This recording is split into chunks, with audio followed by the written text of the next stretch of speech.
Okay. All right, welcome everyone to the Board of Selectmen's meeting, and the first item is pledge to the flag. I pledge allegiance to the flag of the United States of America and to the republic for which it stands, one nation, under God, indivisible, with liberty and justice for all. Item number 3 on the agenda, hearing on potential dangerous building at 668 Madison Road. Can we get a motion to table that until our pair arrives and to see if the landowners arrive? So moved. Second. Thank you. So we'll push that down the agenda, perhaps to new business or other business. Item number 4, public hearing on American Rescue Plan, the ARPA appropriations. Richard?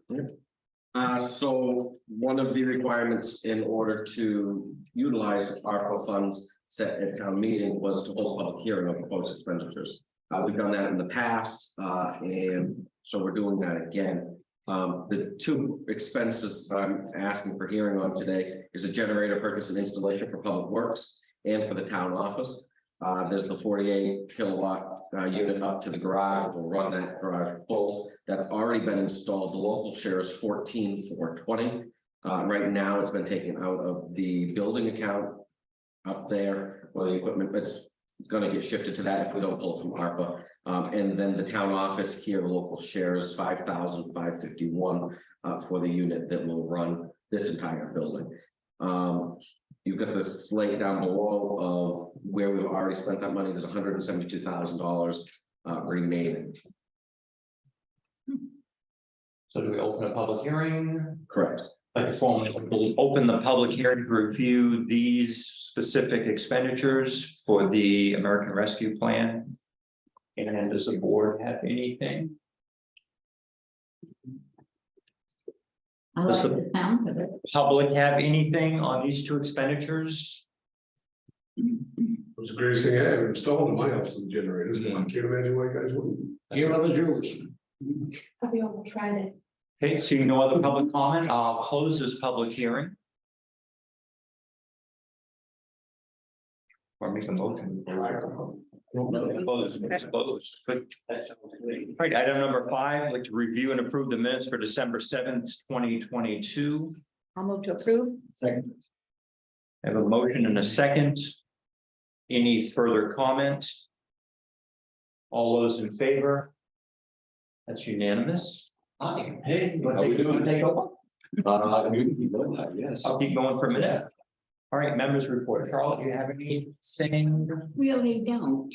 Okay. But I wanted to make a comment about this, the generator thing. Because the other day when the power went out, my power was out for over 20 hours. I don't know if anybody else in town was. Was it? Yeah.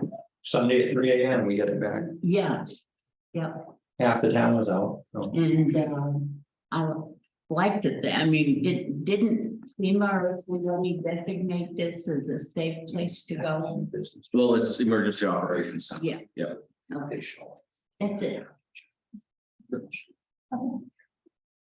We're on the side of the table. Number reports. Yep, Dylan. Yep, good. Anything? I'm good. Yeah. Ben and others coming on. Okay. Item 7 is town manager's report, please.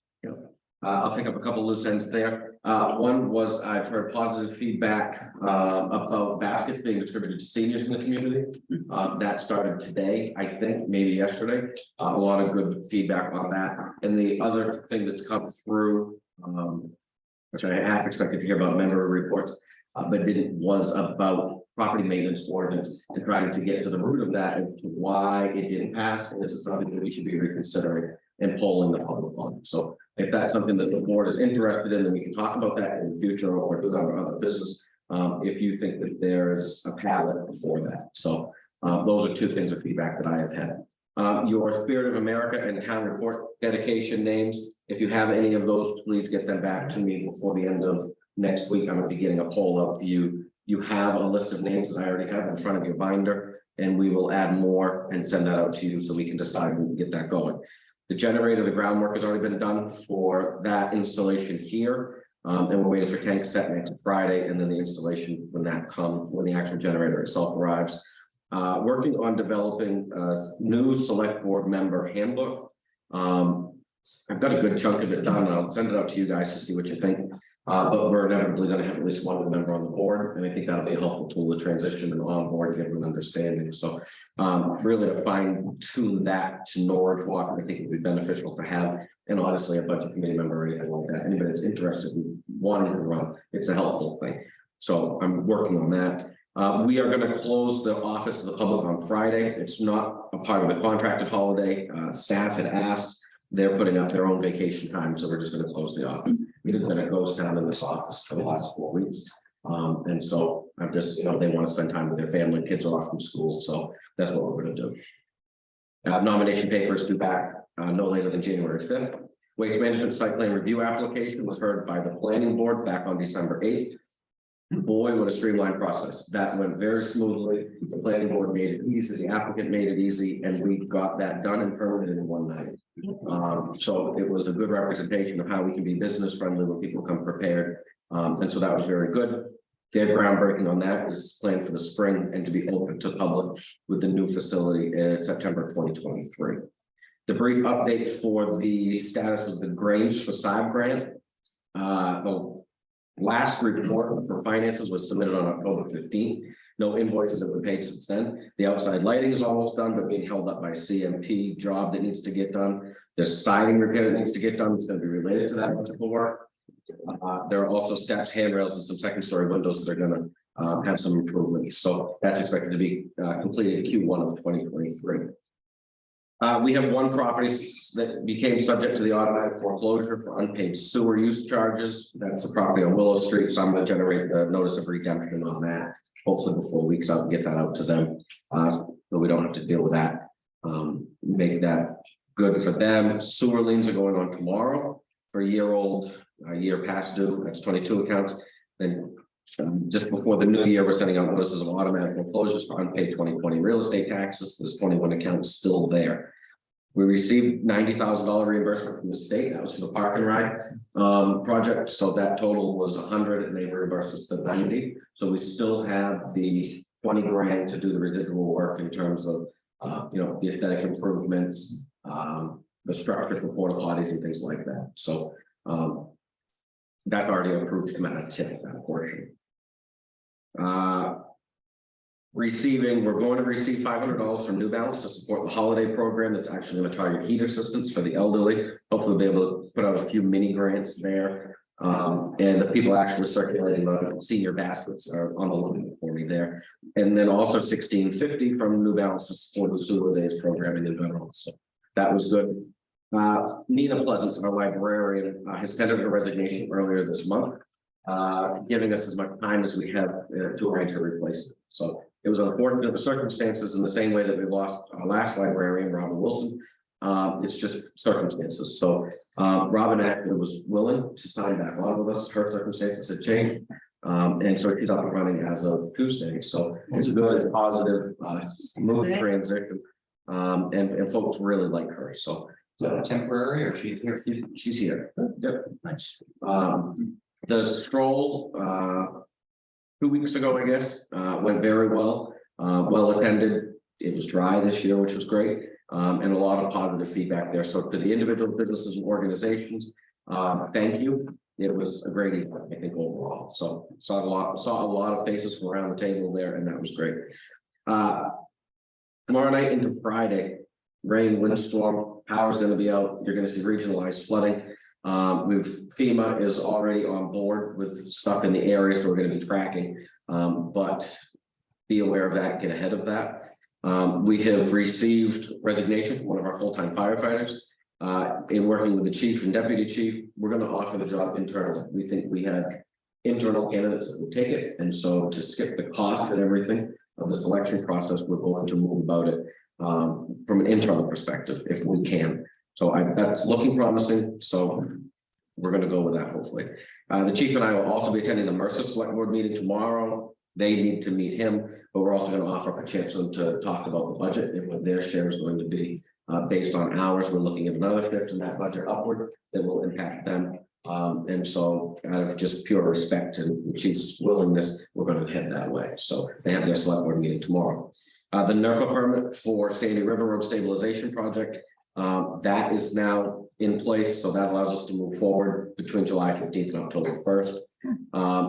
Tied into that, we've received confirmation from Senator Collins's office that $2.5 million in congressionally directed spending that we were told was going to be in the budget is now actually in the budget, and it's headed to the president's desk.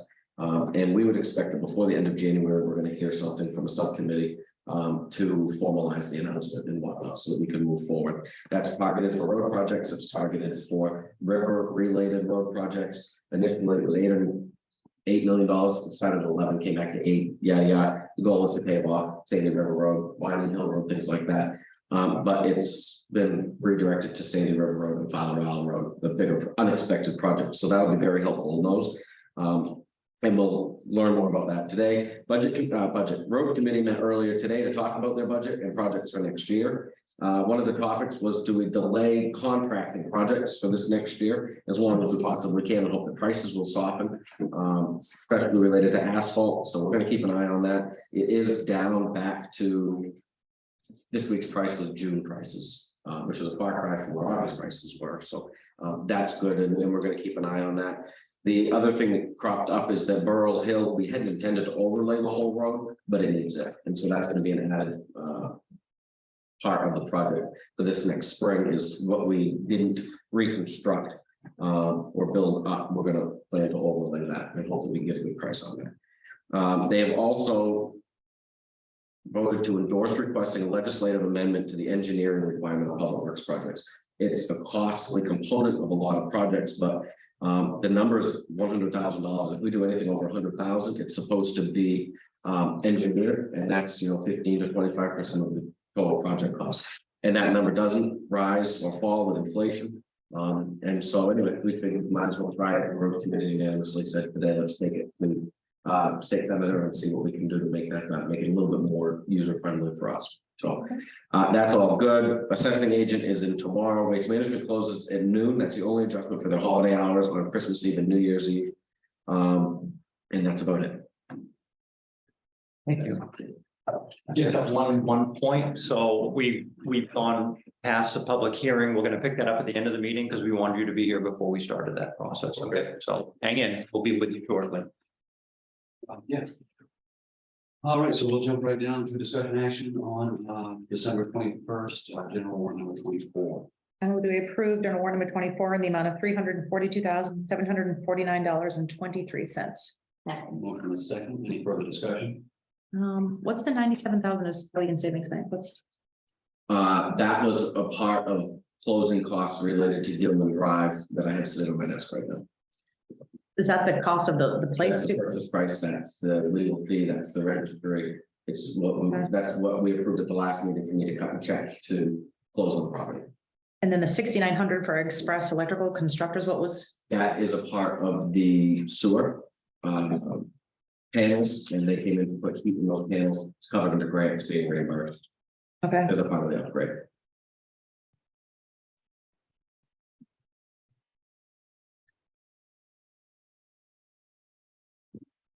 What is KRDA? That's the first part. Okay. How much longer do we have on that? So life. Yes. Wow. So the 97,315 is that? That's sitting in certified check on my desk right now. We paid the bank to write us bank checks. Okay. So we have a check for the seller, we have a check for the attorney, title insurance, all of that. The intended, we'll get into it a little later, but the intended closing was last week, which is why I thought. Got it. Yeah. Okay. Any further discussion? Seeing none, all those in favor? And that's everybody. That's all. No, never. Full stuff on there. Jeez, I thought I saw that. Oh, I thought I saw that hand go up. No, sir. Let's say, say. Thank you. Discussion action on December 21st, airport warrant number 12. Move that we approve the airport warrant number 12 for the amount of $16,695.99. Second. Second, any further discussion? Seeing none, all those in favor? That's everybody. Discussion action on December 21st, sewer committee. I make a motion that we approve the sewer commitment from September 1st to November 30th, 2022. In the amount of $24,478.85. Second. In the second, any further discussion? Seeing none, all those in favor? Public comment.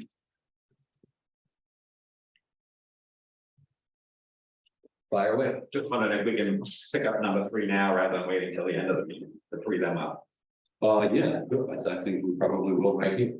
Perfect.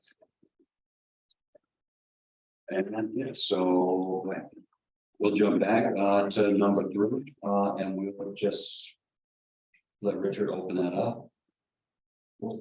Yeah, so. Actually, it's 6:17, and did you just open the hearing? Oh, yeah. Okay, thanks. That kind of like that. Yeah. So this is a continuation of what we had discussed at the last meeting. Reported dangerous building at 668 Madison Road, map 6, lot 4. We had an error as part of the noticing process. We missed the mortgage holder, and also the owner, and asked us to consider evidence that they didn't have. So we made arrangements for code officer to go out, so they went out, he went through the property with them. You have a new letter issued to you, in the front section of that packet, about the condition of the property. It doesn't review that the building was deemed dangerous by the engineer. It does note that there's been substantial amount of work on the property and that it is in progress. I have received it. Okay, so my recommendation would be to the board in consultation with code office to seek copies of those receipts. No, you can't have copies, it's company personal information. Well, we have our, You, if we don't have evidence, Are you trying to create a file? I have to have a file under state statute. This is a hearing and it's an evidentiary hearing, Okay, and we have to have evidence on file. It's either going to agree and support the opinion and position of the engineer Mhm. that submitted the tablet says you live in a dangerous building. and Or we need something to counter. who is this engineer? It was from Al Hudson's office that you had. How do you people know him? He has sent, okay, this isn't the time for debate. Have you used them before? I mean, I don't. We've used their office before. Okay, let's find out. So the conflict of interest is what this is. well, if we give you the receipts, do You we need to be have, very careful, it is a conflict of interest. do we have to give you the loan number? Remember, you didn't hire him, we did. Correct. And as a mandatory reporter, they reported under statute that you were living in a dangerous building. Mhm.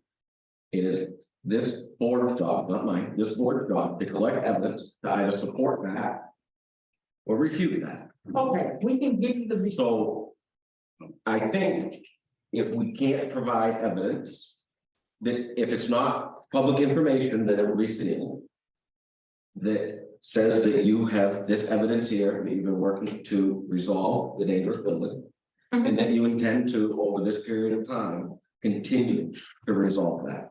Correct. And in good faith and straight face, this board can then say, okay, we're not removing you from your house. We're not gonna take ownership of this building or file liens against it or anything.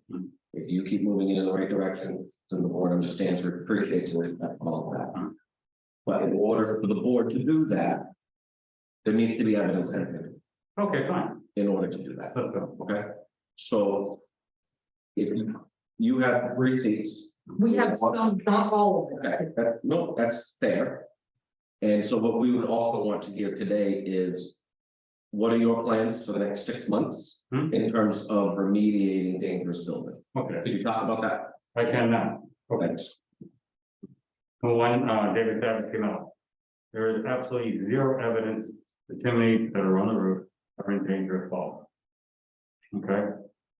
The engineer, okay, that you people use, that we hired, it's a full conflict of interest, apparently must have been drunk. Because the chimney that fell over was for the oil furnace. He is referencing that in the report of the 2 main chimneys. Everybody here is more than welcome at one time to go to the house. Look at both of these chimneys from the big well, from the first floor There you have it. There's no evidence of anything wrong. Now, here we go. I already made plans, okay, to take down the chimneys anyway. I don't have to, but I want to. These are what they call pylon chimneys. This was built 224 years ago. Pylon chimneys go to the ground on each side. Okay, they have one in the kitchen. What they do is they post and beam it around the chimneys. The chimneys stabilize the house from left to right, okay? That's how that works. I'm taking them down to the ceiling of the first floor. That still leaves them in place for any kind of shifting. I don't want the chimneys up there, okay? I really don't want them. There's no need of them, they're not being used. And what happens with chimneys 224 years ago is they start to dry out, okay? I mean, they really do. There's no reason to have it. That was already in plan before the engineer came into play. We hired the engineer because we thought it was gonna be a new plan on the insurance, because we hadn't gone out the front door yet since for almost 2 years. I couldn't open this door, so I had thought foundation had to, okay? We made a phone call, I had him, he comes in. The funny thing about it, and I say this with all due respect to him, there's nothing in the report that says why he was there. It was about the foundation. Instead, he writes everything up. Now, I understand he's a reporting agency, okay? I respect that also, but it would have been nice if he had put the foundation in there and the reason why he came. Again, there is no evidence, and David Savage can verify this. He came, he looked thoroughly. There is no evidence. It's not about taking down the chimneys. I want to take it. Okay, now, the future, we have a plan. This plan has been in process since this whole thing began. The plan is literally trying to bring it down the way it used to be. Number one, taking off the chimney. I just don't want them there. Residing it, insulating it, cleaning up the yard, everything. That's the plan. There is a concrete plan in place. We also want to reduce the weight on the building by taking off the attic. Is that something that you foresee to happen in 6 months? Yeah, Yeah, April, when it clears, can't do it right now. With the snow. because of the age of the house and the way they did it. They didn't give 4 beams going up and then up and so forth. It's best to take the roof off, okay, because you got 6 by 6, I think the 6 by 6 or 7 by 7, okay, holding up the roof. It's best to take that weight off and then probably put a hip roof. Okay, that way it's evenly distributed snow and water and so forth.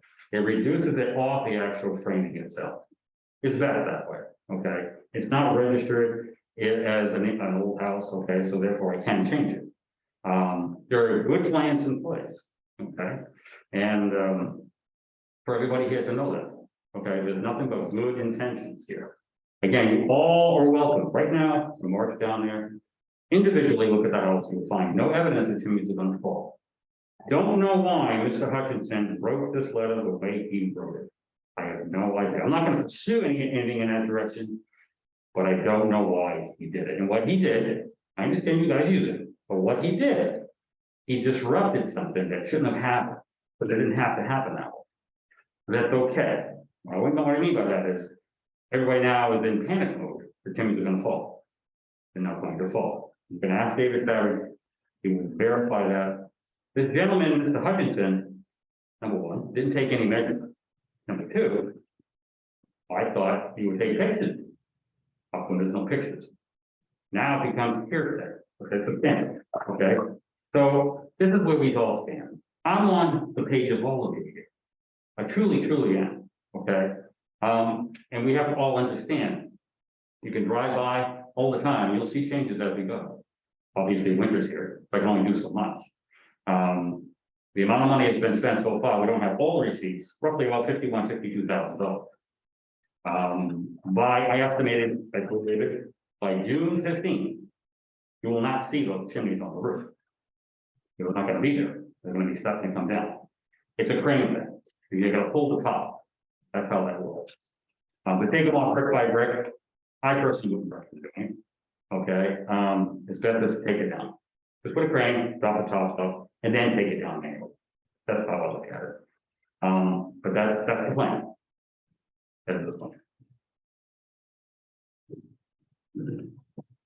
Just a brief synopsis from you, really how you feel and. Yeah, we're pretty much everything going. Oh, wait, what is- What he's describing tonight is definitely the conversation we had a few days ago. I'm not sure when the engineer drafted that letter compared to when the previous chimney collapsed. Has he done work? Yes, part of the floors were replaced, the back walls were replaced. Was that done when he was there? I have no idea. I'm not gonna dispute what a structural engineer says. He deemed it dangerous. I'm gonna probably say he's probably more right than me. But that being said, they have made substantial steps to fix damage caused by the collapse. I've seen worse buildings in worse shape. And if their plan, as he described tonight, is what he told me when I was there a couple days ago, if they continue moving in that direction, I think they could make this so it's definitely a safe home to remain in. Okay. As far as for me, I'm comfortable with what Dave has said and the owner has said. So moving forward, it's the receipts and then having Dave inspect every 90, 180. Do you think that the chimneys need to be removed in order for it to be structurally sound? I did not see where it appeared they were gonna fall over anytime soon. Okay. They were a typical old chimneys, a little bit of, like cracks and what absolutely. Is there anything that you see that needs to be done in order for that building to be not dangerous, or is it fine today? I think most everything that was an issue to make it unsafe has been corrected with the floor and the wall. If you look at the letter, I did mention there is one, what you'd consider a soft spot in the living area floor, and that's more where the old floor and the new floor has been married together. Gordon told me that was something they are working on. He's gonna correct that. As long as they continue doing what they've described, I think they can definitely make this work. So do you see a need for there to be follow-up beyond today? A building of that age could deteriorate as well as not if they chose not to do anything. But I would recommend where we're already here. And he told me he's open to it is, 6 months from now, give them a chance to do their corrections and plan for me to go back, in June. That's fair. That's fair. Okay. There's nothing. No, I appreciate that. It's just we don't want, we're trying to look out for you too. That's fair. No, that's fair. Any other members of the board, any questions? That's great, just for a number of hours. You guys comfortable with? Yeah, I Yeah. guess my only question is. In that 6 months, we're getting some serious weather. I mean. Is there any liability on the town as far as if? That's, I guess, you know what I'm saying, give them 6 months and in 6 months you have a massive. Snowstorm and something were to change. How does that play out? So that's the collection of evidence, right? It's a hearing that we just had, it's been recorded. We're gonna have the receipts on file, Yeah. so we're not negligent. If we just elected not to deal with this communication from the engineering firm, not follow up with the folks, not send somebody out to take a look at the building, would be negligent. You're covered by simply saying that. We're gonna be covered by, You're simply covered. yeah, we're gonna be covered by 12, unless you're negligent, and this hearing today. gives us on that. So So it would be nice to say, okay, 6 months, check this box, and this box. Not just, let's see what the progress looks like, what needs to be done to make this thing whole. There's certain things that need to be done, let's get those done. If there's just, let's see what it looks like in 6 months, why bother? But let the record show that we're in litigation right now with the insurance company and the mortgage company. And we're waiting for those funds to come in order to continue to have to do. And our lawyer in Portland said it should be resolved by January 1st. And just to touch on what Jim said with Dave, I mean, and you did kind of give a list or highlight, like you mentioned, his soft spot. Yeah, I mean, then again, the stuff Mr. Robbins described tonight, the roof, right now he's got a couple of tops, so it is 99% watertight. He's gonna repair that. As he described, the roof was coming off, being lowered, the chimneys were being lowered, put a new roof on it. All that stuff is going to make it, that much better. The floor, like I said, it's really with the old and new come together. And he said he was definitely going to shore that up, so. It's not that it's unsafe, but you could just feel it if you walk on it. You could feel it's not the best connection between the two different types of material. And that can be done during the winter. Because it's inside. One question about removing the plan to remove the chimneys that are there now. Are you hiring that job out? That's right. We have to have a Okay, training. okay. We have. I have had the privilege to knock down a chimney once, and it's pretty wild, and didn't do what I thought I was gonna do. I just, yeah. They have a mind of their own. Yeah, I just make sure, you know. Well, we have to, because we have to have. Okay, yeah, I just, when you talk about like brick by brick. Yeah. Anything else? Do you want an official motion coming out of this, or do you want to just close the public hearing here? We'll close the hearing and then you can make a motion to deem it. I think the consensus is that it's not a dangerous building. And that there's progress being made, and that's really it. It's not gonna be a dangerous building. You don't need to tie a motion up with code office or anything else. We'll flag the calendar, we'll get back with them mid and June. And just make sure the progress is made. Regarding the receipts, can we bring them in here and have you photocopy them? No cost, that's fine. Yeah, And can you, Okay. any personal information, can you black that out and all that? What we'll do is we'll put that in an envelope and we'll seal it. We'll slide it, put a piece of tape over and we'll seal it. that's So we good. are confidential. Are you comfortable with that? That's fine. Okay, can we leave now? We, Yeah. Actually, I think it's quite pleasant. Never very nice figure out like this. It seems like you've got a really good team here. You really do. Thank you. With that, I'll close the public hearing on the dangerous building. And I'll see you motion. Second. Yeah. It's almost. So is the motion to deem the building as not unsafe? Yes. There you go. Now you can. And I'll second. Okay, motion second, any further discussion? Seeing none, all those in favor? That's everybody. Thanks you guys for coming in. There you go. You Appreciate guys that. can breathe now. Have a good Christmas. If you can just make arrangements before the end of next week yeah, no problem. to get in and one of the, take care of photocopying that for you. Thank you. Thank you. Bye-bye. David. There, See ya. problem. Okay, we'll jump right back down to number 12. Discussion action on Gilman Drive property acquisition. This is the 3-car garage on Gilman Drive, the 2.5 acres that we've been talking about, but.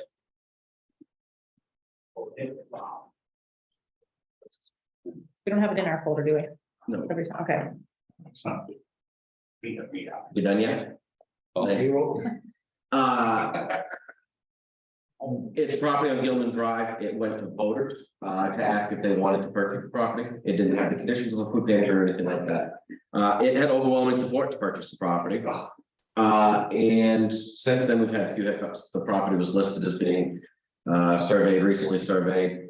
Good luck finding a pin, good luck finding a survey. There were a couple hiccups in title work that we've ironed out. We've incurred, I don't know, $700 in legal fees through the process. And then most recently, I went to the building last week in preparation for closing. And there was no electricity. And I probably should have paid a little bit better attention, but I didn't. I just assumed that when you have electricity, you buy a piece of property that has electricity, that it comes to the electricity. And they in fact cut it off.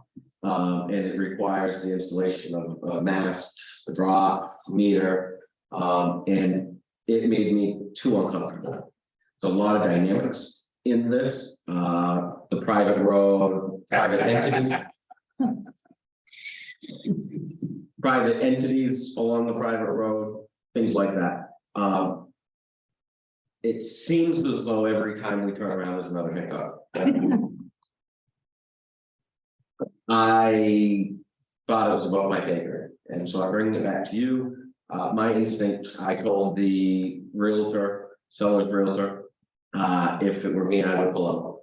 And even if we were to move ahead, it would be my expectation that the seller would assume the entire expense. I reached out to our electrical contractor to get a price.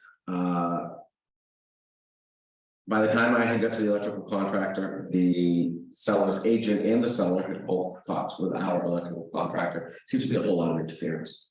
I'm uncomfortable with the transaction, to be quite honest with you.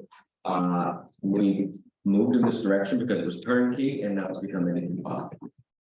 It is your pleasure to move ahead with this or not. The motion that I'm acting under right now is to purchase that property. I backed away from it and I have the purchase and sales through Friday, which you clearly can cancel. Charlotte, go ahead. I don't remember the wording of the article that we voted on, that the town voted on. Does it specify a given property? Yes, it has the address in it. It has the map and lot. If we decide that we don't want to go ahead with this, what happens to reverse that?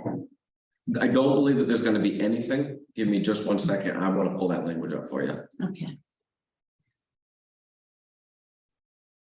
I believe it's allowing the board to do that in the best interest. but not telling us we have to. Correct.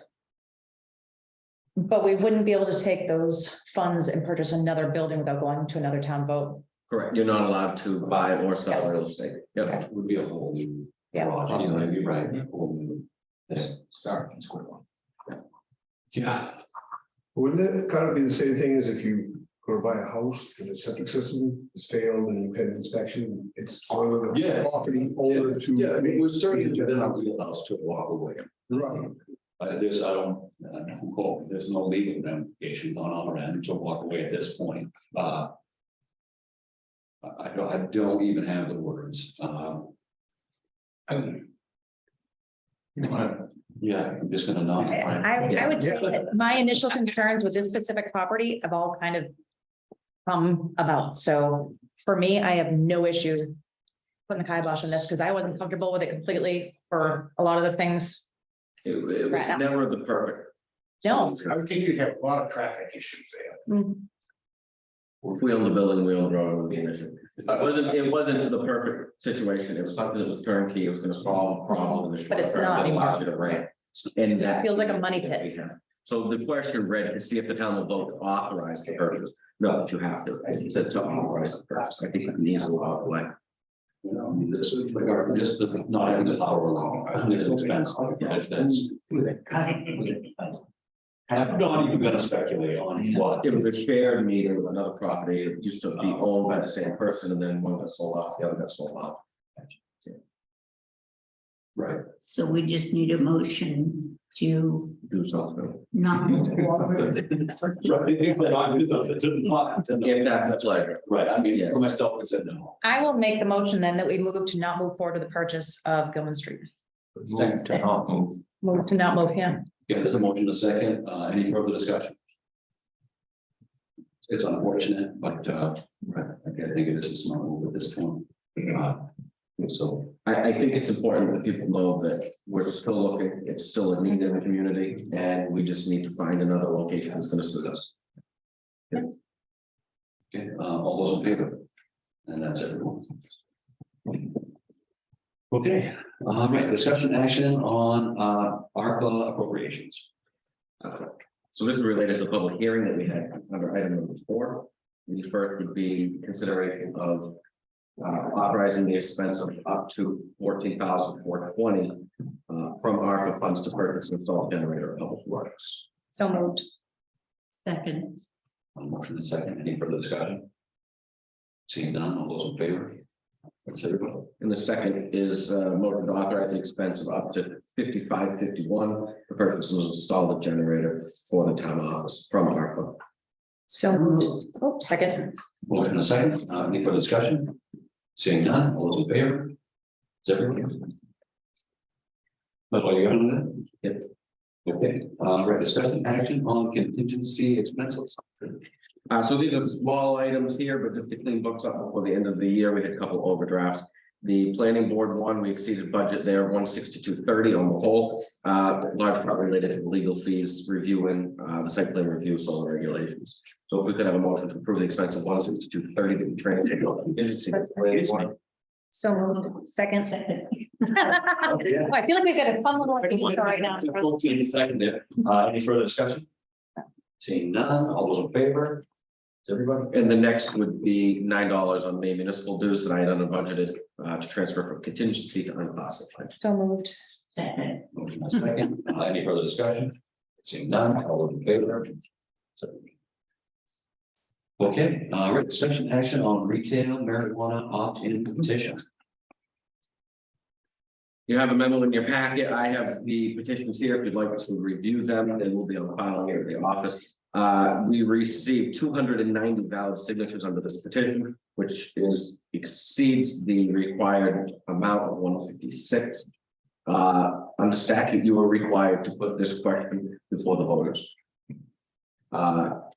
You have to make a motion to do that, one, and then two, really, I think, for my planning purposes, it would be timely if you considered whether or not you would have it considered by secret ballot in the voting booth at town meeting in March, or you do it on the floor at town meeting in March.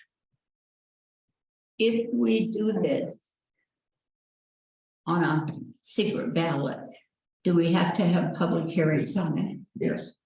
But if we do it in the open town meeting, that's considered The a hearing. public hearing. That's correct. I think that we should do it during the open meeting then. I'm always in favor of doing it as a ballot in the balloting process because of the number of absentee people, the Florida snowbirds, the people who don't get out in election. What I think we see is we see the 50 people that show up at town meetings, a representative, if they get a good turnout, not they, but anyone. Yeah. Doesn't matter who it is, you get a good turnout at the town meeting, you can push anything through. It's not really a valid show of, the people of the town of Norridgewock. That would be my only concern. Right, I think this is one where, right. Certainly it couldn't be an open one because people are shy about how they vote this and this, and right. I do think that on the ballot is going to yield a more accurate depiction of what the majority of the town thinks, instead of like Tim said, the select few that come to town meeting. It's touchy subject. And can you still have a public hearing? You can have as many public hearings on whatever you want. Yes, but I'd like to see a public hearing, even though it's gonna go, if we decide to go general election balloting, I'd still like to see the public hearing. I don't want to- It has like 5 people too, so I mean, if we're worried about the amount of like representation of citizens, it's not like we're getting more in a public hearing, we get like 5 that show up. I understand, but we've offered. Yeah. So, I agree, I would like to see that. I have one other question. We on the planning board, when we made that ordinance, we were not in favor of having retail sales like at York's and Ainsley, right down, downtown here. We just didn't like the looks of that. And then I guess there are laws about being near schools and things like that. How would that be incorporated in this article? So this article is standalone, and I'm sorry for the people that are remote, but it's to authorize the operation of registered medical marijuana retail stores. Okay, If you were going to regulate where they are beyond what the state says, then you develop an ordinance to regulate it. You can regulate the number, you can regulate it, and you can't really regulate the location. We've got into that before, in terms of zoning, and we don't have that. So it's not to insert my own opinion, but I think if people opt into it, then the market will take care of itself, and then you're going to develop an ordinance just to limit the number of businesses that sell. okay. I think it may be a little extra bureaucratic to do that. So regardless of how this goes, we still have one retail medical marijuana facility that's grandfathered because they were in operation prior to this ordinance going through. So that won't impact that business. The operation that you talked about when we were discussing this, they did come before the planning board and they told me several times that it was going to be strictly medical marijuana. So what's the problem here? So it's medical marijuana. When you want retail, it changes everything. It's the actual storefront ability. So the facility on the one for the planning board was on the Waterville Road, on the old roller ring. And they do not have retail, so they're limited on signage, they're limited on posted hours. The planning board put limitations on them. It was really grow is what was before the planning board, but it's the retail end of it, the actual ability for people to come and go as they please. You have Norridgewock Springs right at the foot of Waterville Road. They are retail medical marijuana. They were permitted before December of 2018 when all the regulations changed. And like Jim said, his business remains unchanged. He's the only retail medical facility in town. There's one on Georgia Street and there's one on Waterville Road that would come in and would want to be permitted for that retail. So now would have Should this be approved? several, like almost a half a dozen of these. Okay.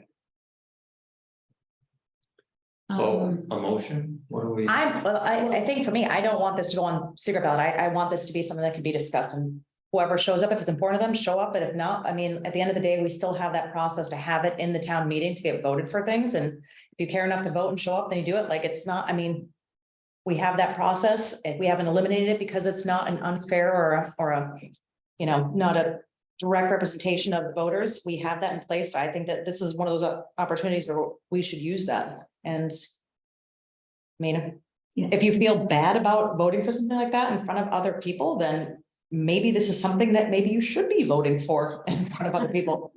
Okay, that's interesting. Charlotte, go ahead. I thought that when we did the marijuana ordinance, that we only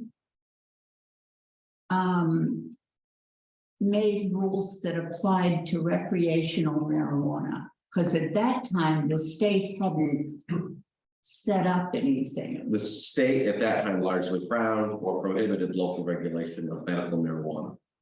They're constantly changing the regulations of medical. Okay, And the expansion of retail medical is what precipitates that. so in order for them to. Okay, I see. There's a lot of gray lines in medical marijuana. Learning more and more. I guess, Yeah. too new. Okay, so really, we just need to decide whether we want it 5 open meeting, Right. or on the ballot.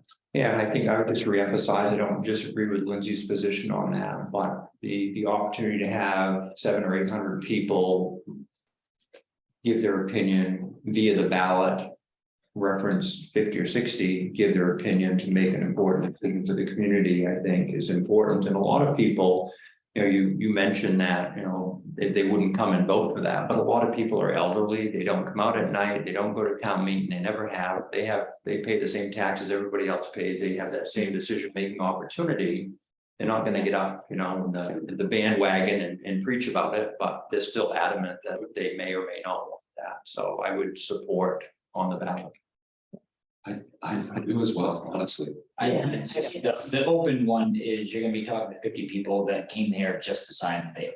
You know, Or- Could be, when the bus shows up. Well, I think that Right. whenever we have things like this and the verbiage can be confusing, I think that there's more conversation about the actual legal implications and what that would look like in our town in an open forum versus this, they could read and be like, oh, it's only, you know, this, like, I think that there's misinterpretation. These meetings and vote. Your in-person is typically 50 to 75. Yeah. And then you're looking at maybe 200 during the day. Honestly, it's, With no I big. don't want that to be, that's right. I don't want it to be like discouraging, but when things go well, people don't show up. And then when they show up impacted. I just want to be sure that everybody understand that this is still medical marijuana. It's not recreational, Correct. because otherwise everybody and his brother is gonna be on the street selling it. Well, we have a few options. We have public hearing options. We have the bridge. We could publicize some articles. We could make sure when we create the verbiage for that, that it's clear, you know, what this is targeting, if we need to go that direction. Right, if we put on the ballot, are we required to hold any public hearings? Yes. Required to hold one. One. So it is. Well, one, are we kind of in a consensus that we want on the ballot or that's a, no, which is No. fine, I'm just. I mean, yes. Yeah. I didn't think about. So let's deal with one more good time. So there would be a motion to warrant the article for consideration by secret ballot. Yeah. At town meeting. So moved. Second. In a second, any further discussion on that? Seeing none, all those in favor? That's 4 abstaining, against. Yeah, I'm not abstaining, I'm saying I'm against, yeah. So the next thing to consider, that's done. The other thing to consider is, do you want pair this with a moratorium ordinance that allows for the consideration of regulation? I think we need to if this is gonna go. I mean, we don't need to have 17 of these showing up, so all you see for all the signage in like our downtown businesses is pot plants, like medical or not. I think we need to do something to protect the downtown, because we're putting so much work into it. I think they kind of go hand in hand. So do we want to have a moratorium right now on recreational, non-medical marijuana? Recreational, there is, that's what Charlotte referred to. So we're looking at a moratorium for. It would be the, I mean, it could be, we want retail medical marijuana, but we want to regulate it. Or we just want retail medical marijuana and we don't want it. It needs to be But regulated. it gives you 6 months to a year. Sure. To kick it to planning board and say, do you want? Is there a need? And that kicks it to planning board to say, okay, public, give anybody thoughts? And go from there. Yeah, so if you want a moratorium ordinance, I will get that drafted. It's basic language. And the deficit or the downfall of that is we could be dealing with this every election cycle. If we get a new set of petitions, we could deal with it every election moving forward if there's not a moratorium. Yeah, I can tell you that the 2 interested parties, major interested parties, have significant financial gains and losses. Okay, so I will then draft an ordinance, moratorium ordinance for your consideration Thank you. at the next meeting. Right, that's all we need on that, I mean, that's. Yeah, we'll put that at the front of the board and then we'll go to secret ballot. Okay, moving forward, discussion action on certification of official text and proposed town of Norridgewock site plans review order. So this is just a formality. This is the integration of the solar regulation language into the site plan review ordinance. So we had the extra public hearing at the last meeting, just to make sure we were good. And so now this would be a motion to certify the official language of the proposed town of Norridgewock site plan review ordinance. So moved. Second. Okay, motion on a second, any further discussion on that? Seeing none, all those in favor, and that's everybody. All right, discussion action on 2023 budget.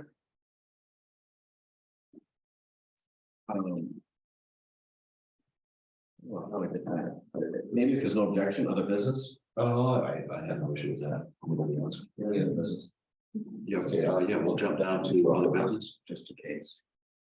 I don't have any other business. So the overall, people in public, that was all. You actually reminded me, right, it was me on the, property maintenance ordinance. I've had multiple people reach out, well, I didn't pass, and people against it. But anyway, besides that, does the board have any interest in revisiting that? Whether. Right, okay, I'm right, in my travels, it's covered with snow now, they reached an explosion of trash. Really seeming on so many properties in so many places, that I certainly see why the question had arisen by these people. And I mean, I don't want to jam it down people's throats, but I mean, it was close, it only lost by 2 or 3 votes or something like that, so I mean, it's there, and if the board thinks so, we can revisit that at another meeting and kind of. Right, have you talked about routine online? Yes. Yeah, so I know you did. Trying to figure out why it didn't work, and so there's a palette for it in certain pockets, I think. So was it too vague? Was it not specific enough? Too specific? It's pretty specific, wasn't it? Like we had like grass things, we had like we It were, wasn't as specific as, but some people may perceive it to be too Yeah. specific, so do you need to back it up? It was contained to an area downtown. yep, Should it be townwide? And of those reasons why people voted for it, didn't vote for it. And so my idea was to throw together a Google Doc and send it out on Facebook and the website and do some paper copies in here to get the feedback as to, you know, if you voted for it, why didn't you? And is there something that you want to see in there or that you don't want to see in there? And a lot of people that want to form give the feedback, not require it, but push it out and get public feedback. How do you build it better? Right. Or maybe everybody just hates it and we're out of touch. In the discussions we had, I mean, I'm in favor of that. I mean, for me, at the beginning, when we first started revising that document, it was, you know, you had to have the same paint color, your grass had to be 3 1/4, you know, not quite that bad. I think we did a lot of decent work with that to try to mellow that a little bit and address the safety issues.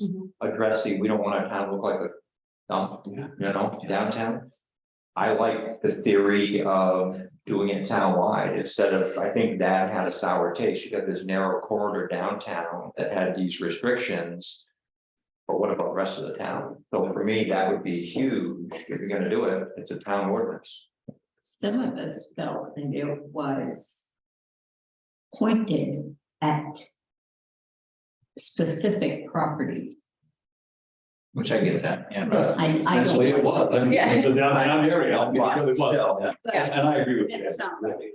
I think the townwide is a good idea, but you also have to dub it down, because a lot of people live out of town for a reason, you know, so, you know, that's. I think it's all about visibility from the road and like. Right, yeah. Look at it. That's true.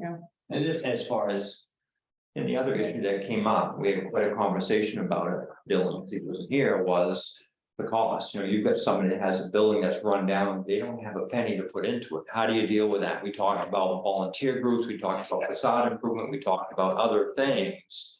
Where I physically don't have the money to fix this, I barely can put oil in the tank, you know, how do you address those issues? And keeping our town looking nice, so that was another big piece of that, so. So we think we have Richard put out his. Great idea. Yeah. We'll revisit this in, I mean, 2 or 4 weeks. Yeah, exactly. See what we get for feedback. So we'll bottom, we'll push again and try to. We figure most everything's going to snow now and you're not gonna see it for a couple of times. That's all I have, at least that I can remember from the law garden idea. Anything else, you guys? Nothing? Okay, then we will just jump right back into the 2023 budget. Okay, I've got. Take the overview page and then we move after that. I had should have been unexpected kink, kind of what I had prepared, but we had the road committee meeting this afternoon.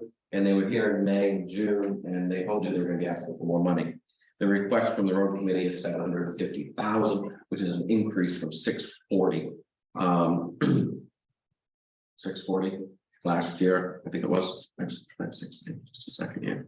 Anyway, it was more than what they had asked for last year. They haven't moved. It was 560 to 750 is the request. That's a big move in there. Anyway, what things are shaping up with that as presented that we're going to go through tonight is a plus of 232,000 for the local tax base. So before we're done, I'm going to talk about a few different ways that we can reduce that. But that's where we're starting out total picture. Spending is up in all categories. Attributed to people and fuel. And you'll see that as we go through. We have a big ticket item that we'd like to save for, and that's where I'll lead into the fire department. I'd like to start with the fire budget here. The chief is here. It's gonna late night tomorrow. So if we could do that first, I'd like to talk about that. Okay. Did I forward you the request from the department? It's a 2-part, it's your base department, and then it is the capital reserves. The base department. The base department, you're up 24%. We have fire. You do, it should be before public works. Yeah, After public safety. so there's the short end of, and the long is that wages and benefits is what's driving this. 53,000 difference in wages. We've had adjustments in our full-time position. I don't think that there's gonna be a gap in the full-time because of the cost savings there. So we had pretty much retention increases this last year, in the neighborhood of $2 an hour. On the full-time, we've also integrated 50% of the chief, being full-time between code and fire. And then the full load of benefits that we need for health insurance. One of the employees going out as a reimbursement on health insurance, I think we're gonna need to budget for full benefits.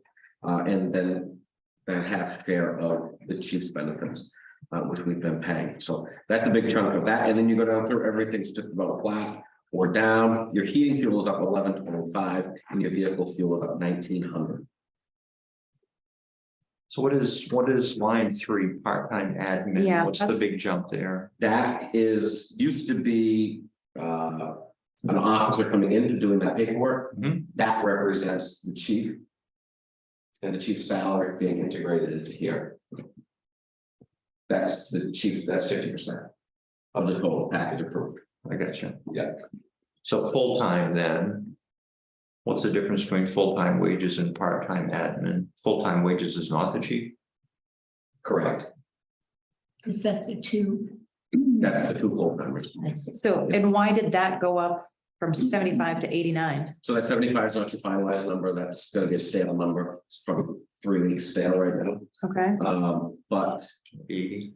in October. The chief at the time, I think it was $2 an hour increases for both employees. And so that gets integrated into the budget where we absorb that per quarter of the year. The chief can authorize that type of pay increase without coming to the board? Well, that's now coming to the board in this form, yeah. Yep. I feel like there's something we should be able to do before. I mean, like, if they've already been told that they're getting that, like, we can't necessarily take that back, but I feel like that's such a big impact to the budget. We should be consulted before that's even put on the table for anybody. So that's the difference between a select board run town and then the structure of board and town manager. And department head, which is why I have department head for almost all departments.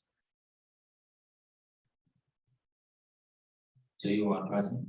No, the fire has a department head, Oh, okay. yeah.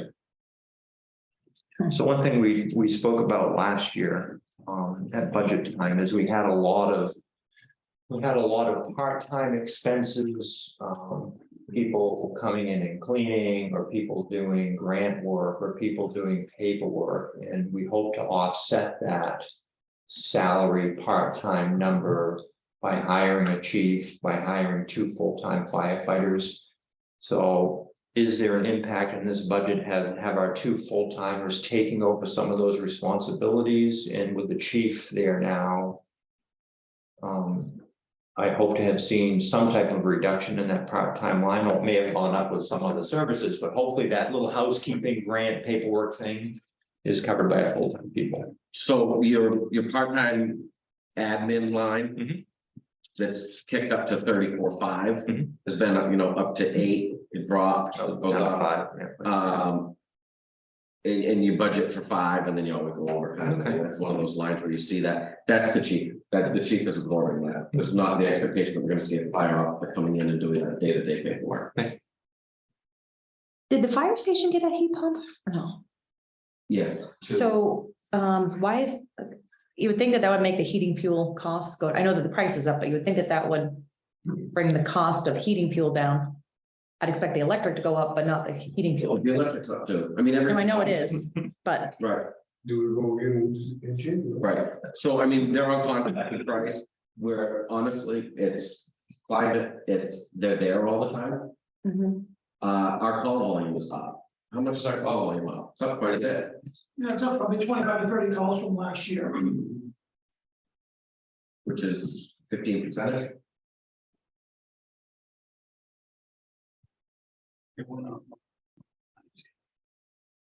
So, I mean, it's not a number, you're gonna see numbers like this in a couple areas in the budget. This was largely the discussion we had when we talked about the new fire chief role and how we're gonna integrate that, so we knew this was coming. 17% of our expense is more by Mercer. So that's where you see the increase in 16,000 in forecasted revenues at the bottom. That's their share of what's up 16,000 over last year to absorb some of this stuff. Okay. So I mean, the net tax, if you will, 22%. So I know it's always one that we kind of look at and say, where could we be? But it's the people, and you're gonna see that across every last, it's our people. So We always have done last year. has there been any movement on, or any discussion on? You've got David, who was David Jones, or David Savage, David, not yet.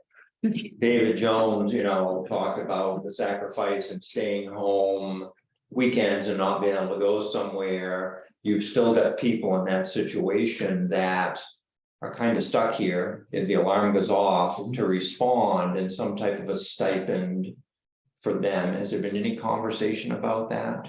Yeah, so that's been like top of the chief's list. Okay. Does the current model work? Remember the 10 to 6? Mhm. Time and a half, double time, whatever it was. Yeah. Has that been effective? What's the raw number of calls? Initial indication is it doesn't help. Okay. I'm getting the same face. Yeah. But we're gonna look at that. And then there's the, do you just pay somebody $100 to hang around the weekend? Right. And so that's something that Okay. chief's gonna get his options together, put it to the officers and then put it down to the firefighters. What's the effective motivating tool for you? And if it doesn't fit within this budget, we'll look at it next year. It's planned in this budget. Okay. All right. Yeah, that's huge. So. Thank you.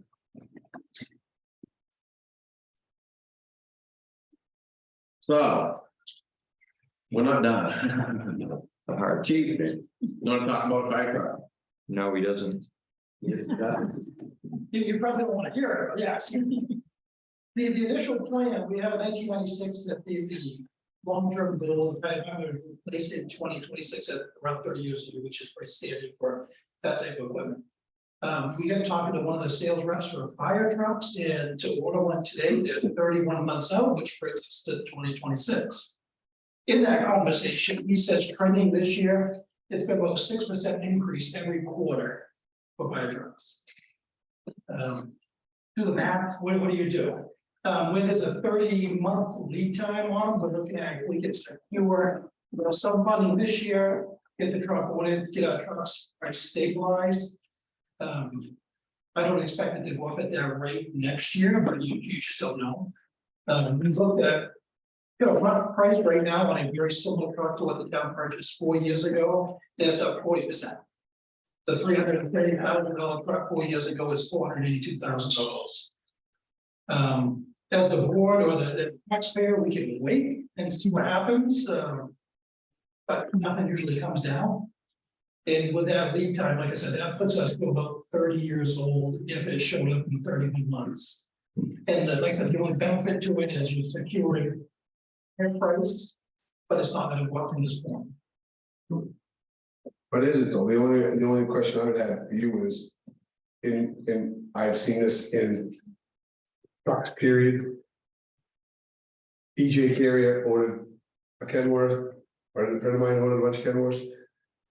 Out of the blue, they said, well, yeah, you ordered it at this price, but it's gonna cost you 20,000 more upon delivery.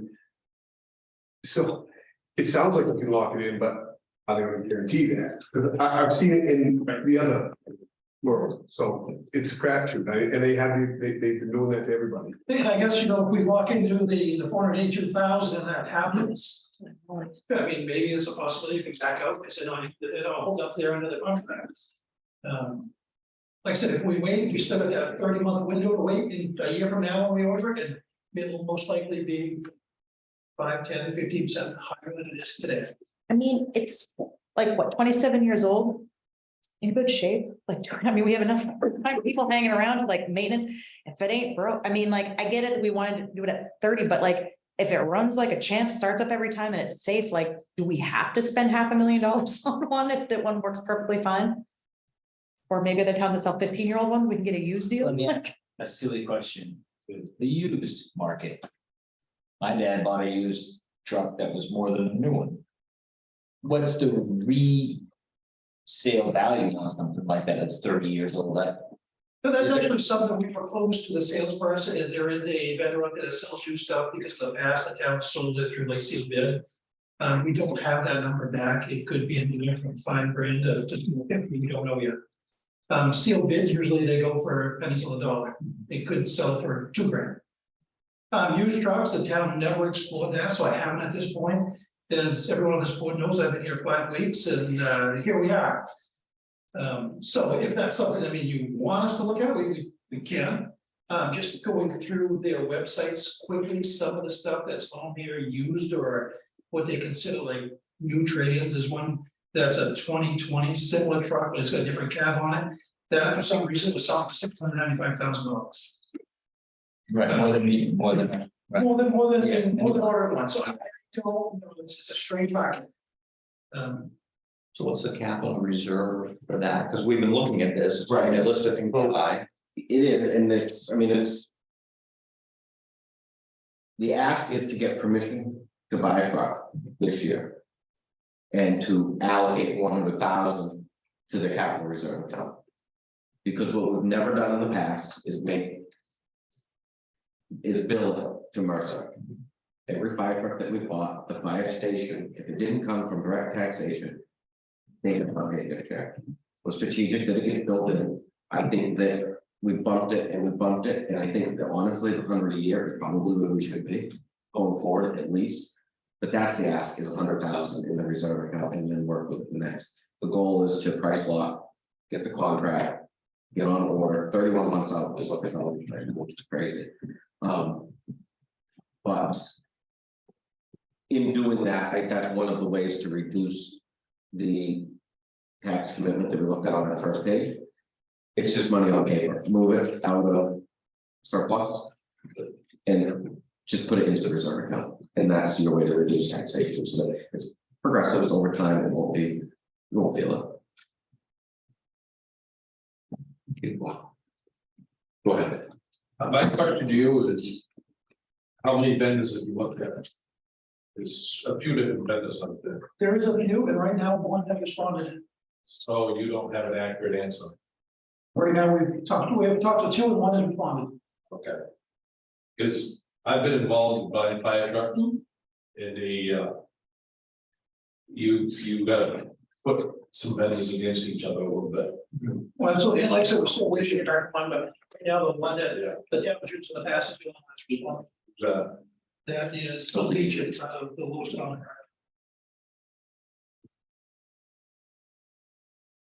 Well, we know it's coming, so to put that money in the reserve account Yeah. for capital equipment, we gotta put something in there. What's going in annually now? 60.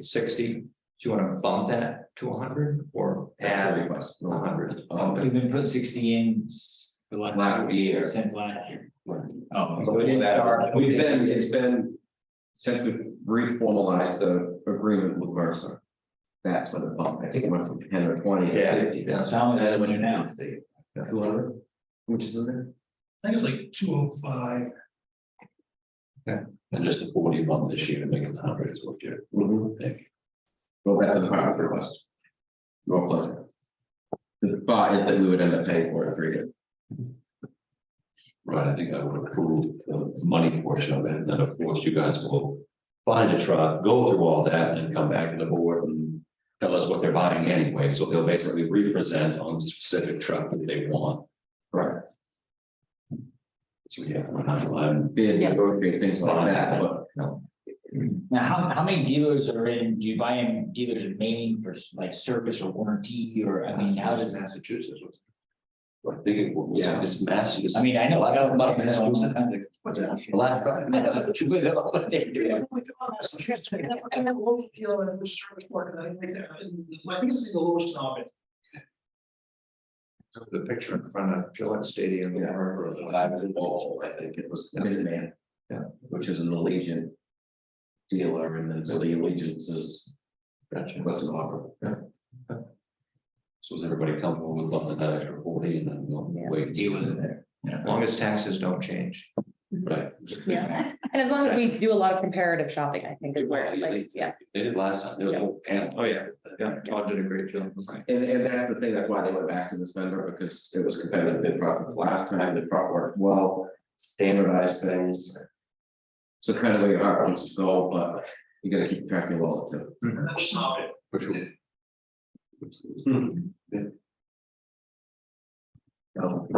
So, No, that's, It was to put it in that. we'll go back and review the fire budget.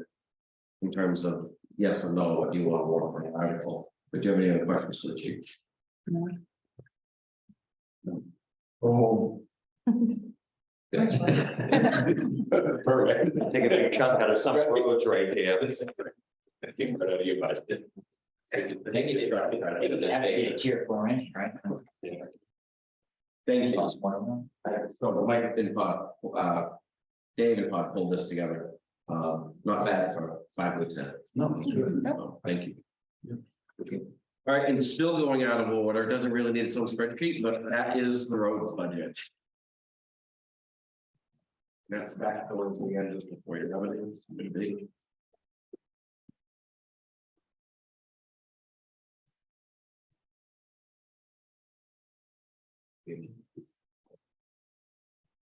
Yeah, that's it. So that was what I had done.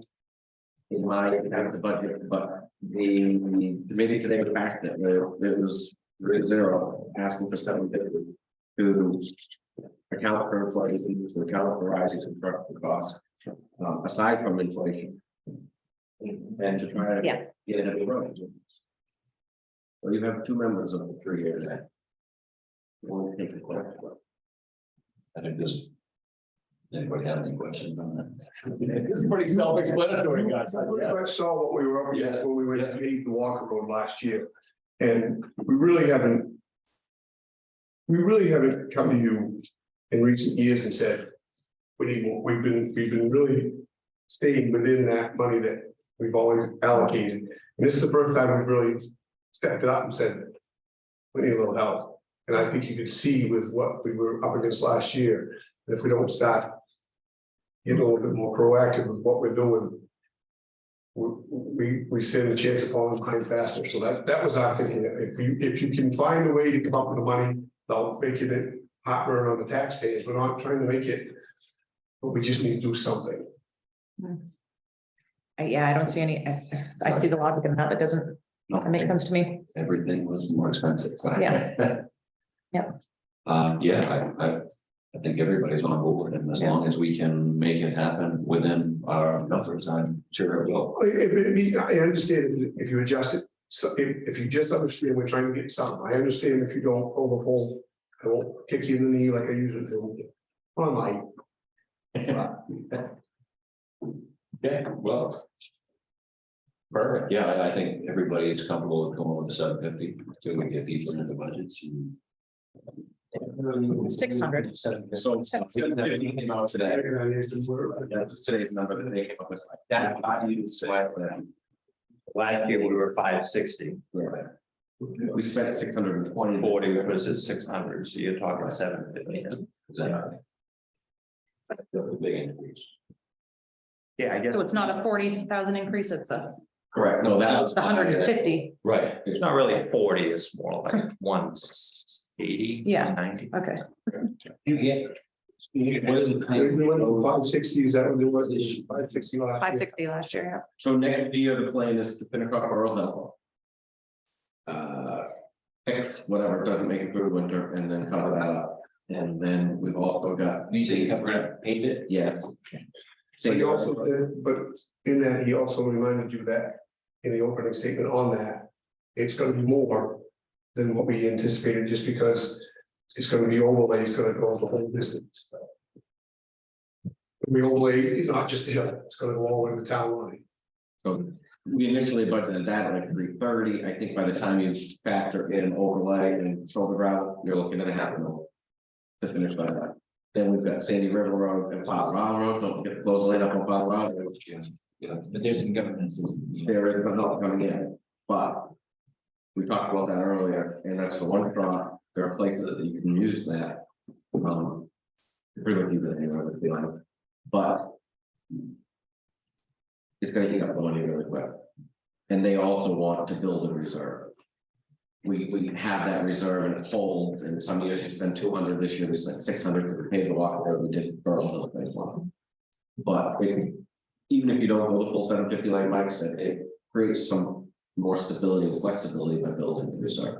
Sure. And if we're not wasting it and we're putting it towards worthy projects, then it's sitting on paper, if nothing else, just allocated. Sure. towards work. Yeah, it gives them the latitude to sort of anticipate any fluctuations in price and ability to do stuff, and then, Yeah, because if you look at the breakdown that we had today, each project. 3, 4, 5, I mean, you know, it's like the Wild Hill project. That we never did get done. It's a 650-foot stretch of road. That's over 300, I think it's 330, 350 maybe. It's for 650 feet because it's a drainage issue, it's a water issue, it's so. Wade Street, Welch, right? Those are very short pieces of road that are gonna be incredibly expensive per foot to make it right. So. can we make it okay? Well, Yeah.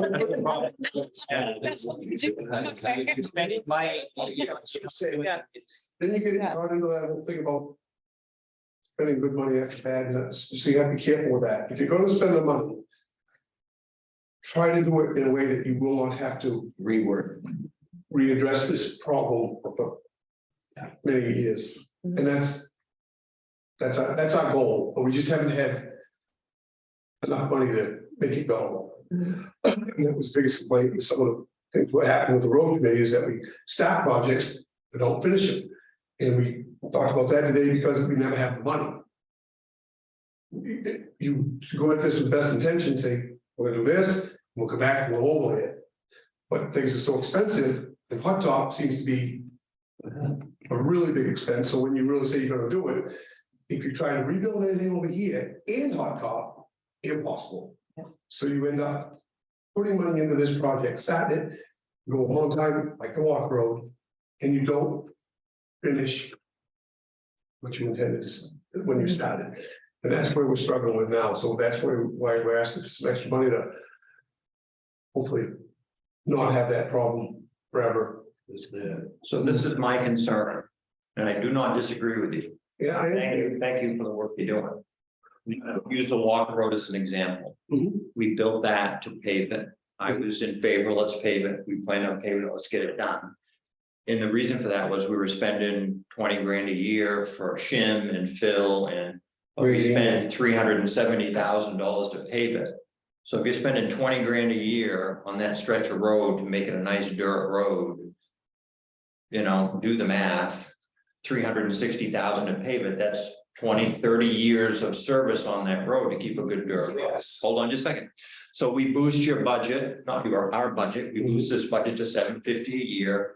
And with that $750 a year, the projects that you have lined up right now, in the next 15 years, you will not be able to complete those projects with the price of product going up. And by the time we get to that point at $750 a year. Beach Hill is falling apart, Burl Hill is falling apart, all these other roads, so it's kind of like the dog chasing the tail here, where do we ever Well, we catch live up? in Maine and we are gonna have that. Understand, so my theory goes back to the Walker Road. If we had $360,000 and we had to put $20,000 a year into that with calcium and shim and everything, that's a 30-year fix. But Go ahead, here's my argument to that. go ahead. What was it, if we had originally paid that, when we originally did it, You just saved 60, 70,000, more than that, was it? what was it was well less than 200 and we spent how much? So, 60. so Yeah. in the time that we procrastinated, I and, understand. okay, Yeah. and I understand you're $20,000 over 20 a year, I got it. But it also cost us, because we dragged our heels and we didn't have the money to work with, it cost us an extra $200,000 to complete a project that we didn't have the money to complete when we did. I guess. So it's a, Right, it's a game to there's, play. there's no good answer to your question. I just see never getting Well, the time we get there, even if we're doing 1 million a year of roads, by the time we get all the roads done that we need to get done. And you start all over again, this million, It's like- a million and a it's- quarter and 1.5 million. my hope would be for that is my hope would be for that is that. We've spent, for the most part, most of the projects that we've done. Are still. Even though they're weathered and deteriorating, they are still at a far better state than they were when we. Addressed them to start with, so maybe it wouldn't be. Maybe we wouldn't be back to square one where we were when we started building the roads, so yes, we're gonna continue to do this, but hopefully. If everything goes the way we're planning, hopefully the repairs or the improvements that we have to do. In future years may not have to be as. Drastic as what we're encountering right now, we got problems that are big. Well, you look, as an example, you look at, 25, 30, 40. you look at, I'm not gonna say that, but that's been a lot of effort to squeeze budgets. And we've squeezed a lot out of that $500,000 for a lot of years. look at Ward Hill at the Madison town line. In a rainstorm, when we get to 2 inches of rain next weekend, if you drive up there, there's a river coming down the middle of the road. And we did a great job fixing up that drainage on the right-hand side, so it doesn't wash away the guy's driveway, but. You know, that was engineering issues, we had all kinds of issues with that, it was a $500,000 piece of road. And if you look at it 2 or 3 years later, watch the water run right down the middle of it. And it's We got shafted on. gonna be rough. So. It's like, anytime we use engineers, we can shoot that. And I think and we had that discussion, that's part of the engineering thing. I understand. Because we don't feel. We don't feel that we are getting. Great coverage for the money that we have to spend We are correct, for engineering services, right? and we're trying to correct that, and I think that little tidbit is going to Sure. the state senator and saying, we need to increase that so that we're not forced. Right. Down that road, so we can have a little more flexibility, because it all. As the only member that isn't here, Jeff Lloyd said today. Really, the only time it should be critical is bringing in engineering is when it is directly pertaining to water. Sandy River. Yeah. You know, Father Roll, things like that, but there are a lot of, the majority of our roads don't fit that category. So we're trying to, and we are trying to get the most out of the money that we get allocated to us, we're just. And I appreciate the work you're doing, it's just, I don't see it as being sustainable. So let's see what happens, I'll check back in 20 years. I'm not saying. What you're saying is, let's show it. Yeah, Right. Like that. They're always gonna be. The thing is, paving roads, paving. you have to keep. Keep it better, Yeah. but then, I do think, I think hot top, well, getting them hot top allows us. Allows our town crew right, to better. Have time to do things other than rubber road, sure, so. don't disagree. You also have to consider the discussion of a $450,000 grader in the next couple of years. Yeah, Oh, Jesus. Yeah, but the road that has red lights on it, Can we get a fire truck that has like a York rake on the back? Is that like something like, is that an add-on? so, you know, Jimmy, you have great comments and concerns on that, and I don't have any better answers than what we've done, but we're trying. yeah, no doubt, thank you. I'm going home, I'm not gonna take that. Me too. I think we're comfortable with that. We'll see if it fits into the 750 and go from there. If we're able to, great. If not, we'll. Right, thank Go from there. Thank you. Thank you. We going through the entire. Yeah. Be until 10 o'clock, you got plans? No. All right, take it back to the top. Administration. Denied. Next. Got it. We are up, the request is up 25,000. 19,435 is in wages and associated benefits. And then the other jump is down below, which is your software support. Why is that going up? Like, when we got all the new software, it was supposed to be like, kind of like a, Skip. like, I thought that was gonna be an ongoing thing that we could have to pay that, like, we paid like 10 grand like 2 years ago or something like that for some software stuff here, or the digitizing stuff, like, why? Yeah, no, so that's completely different. So this I'll say most of the office, but in essence, the entire office runs on Trio, TRIO. It's all of our assessment, it's all of our motor vehicles, it's tax collection, it's sewer billing and collections. All of it, and we're married to that. Every last stitch of information, with the exception of vital records and inland fisheries, is in that, because of the cap receiving and everything. And it's a contract, there's a contractual price to that. And that goes up every year. And it went up 4 grand this year? So, all in addition to that, so we had to go host it, it was either buy a giant service. Amazing. What People to host our, or we pay $2,000 a year to have that hosted in the cloud, which then takes care of the backup and everything else. Just put them in the cloud. So there's $2,000 there in terms of the cloud storage and the server, which is an ongoing thing. So that's tied into the Trio contract. And then we've got our monthly recurrings, which is our firewall and computer protection that we're now paying instead of McAfee or whatever we would use. That kind of always got buried somewhere else. It's now here, and we pay Snowpond Technology under a contract where they remote monitor our computers and things like that. So How much is the server? Would that eliminate that additional, like, the cloud cost? you're looking at probably $15,000 for the So server. it doesn't make sense to do And then the you're additional gonna- cost savings there. Right, and then I'm still looking at cloud backup, Okay, and this covers all of that. all right. Sounds like if we're married to it, there's not really any way to Right. shave any costs there. It is what it is, and it's, suck it up, buttercup. Yeah, the only major revenue that we're able to move is your interest income, and that's what we're making on bank accounts. And so I put that up from 6 to 9,000, it seems cheap there. But we were. You know, it's been at or about at budget. And so I didn't really care to squeeze too much more out of that. It's hard to predict. We're under in quite a bit of this as well. So a place that we're gonna fall for, it's tax interest, you know, that's good for the taxpayer, but it's not good for the budget. Sure. So on line 5, part-time. We've been 27, 30,000, 31,000. We budgeted 36 last year. We've spent 32, and now we're looking at 38. What is that line? So that is part-time employee out front. And we have the capacity to staff up that employee, and so I have to be covered for that. They work 30, 32 hours. a week. I got it. So that's Okay. not considered a second full-time employee. Correct. That's what I got it. Thank you. Yeah. And then a couple more lines down at 42.5, that's health insurance.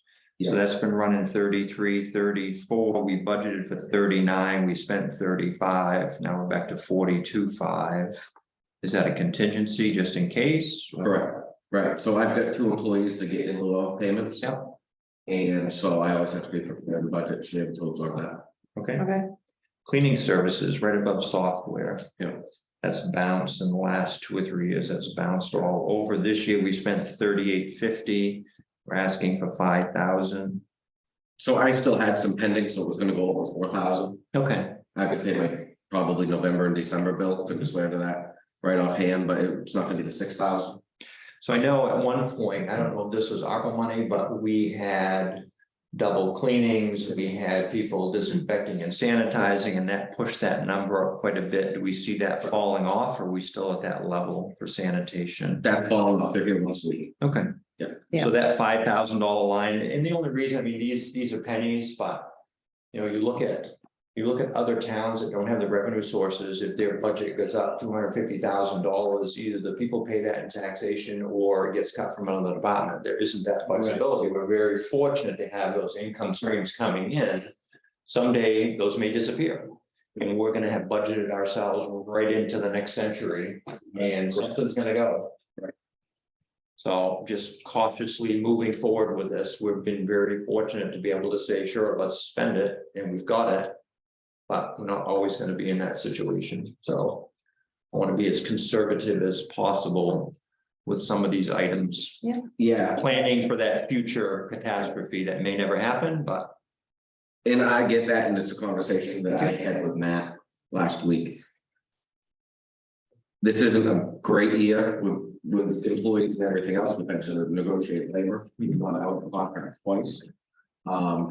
You've got regular costs, you've got health insurance costs going up, the costs across the board are going up. And it's a struggle for me, being the fiscal conservative that I am, but not wanting to bring you anything, you know, I'd be ripped if this was my hometown. But time and time again, we go back to the town. And we cut municipal services or we lean them up. So that the school can have what they want, which is the county tax will go up 80% in 10 years kind of a thing. And that's just a, for instance, it's in the pack somewhere, but. We keep coming back to the town and we're having to sit here and call nickels and dimes out of road committee because. Well, we pay that county tax, it's $600,000 now. And so I don't want to say that that's an excuse to do and go and spend, but there comes a time we have to fend for ourselves and the local folks and voters need to understand that there's a consequence to just blank checking the school about it. It's 34 million. We're gonna run our operation on, if you approve everything the way that it is 1.2. And provide the services that we have. That's amazingly efficient. But it's a terrible situation the way that we do balancing budgets. And I think people need to have a discussion with the county and with the school and show up and say, no, enough is enough. I didn't feel good about this budget. I've been ready. I do it every 2 weeks. Right. Enough is enough. And the reason you're getting it all in one packet is because I didn't feel good about piecemealing it to you because of the fiction. Yeah. I'm off my soapbox. Let's go.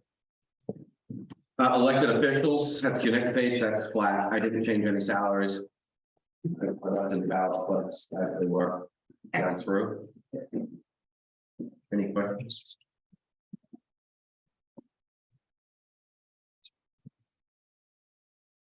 Tax assessment, just a small tick upward. That is the online mapping. It's down over last year because we had a late payment that paid twice this last year. So it's only gonna be one this next year in the contract cycle.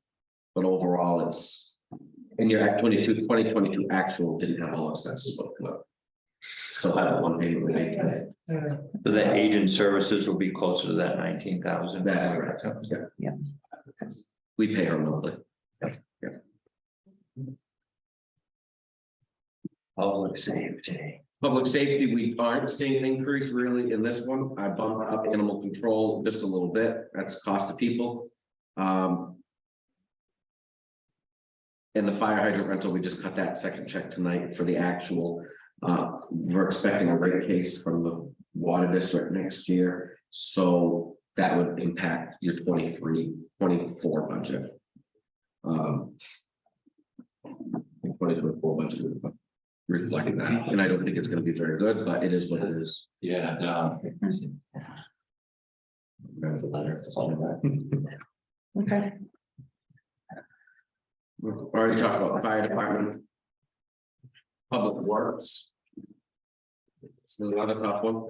Yeah. This We one's, just did a bunch of weight. Yeah, so wages and benefits, it's 15,750. Your other big sticks, vehicle fuel, we had budgeted 30,000, we're gonna be over 40,000 this year. We can leave that back at 30 and try to trim from other places, that's an opportunity, but I requested an additional 10,000. Well, it's realistic, I mean, Right, it's kind of, yeah. but. You know, you look at places like that, that's an extra 10,000, your building maintenance and repair.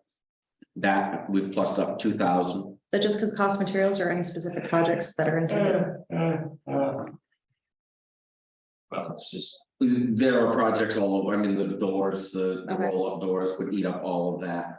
And it might come out of a building account depending upon the price, but you know, any aging structure. The insurance company always comes to give us a couple $1,000 worth of stuff that we need to fix.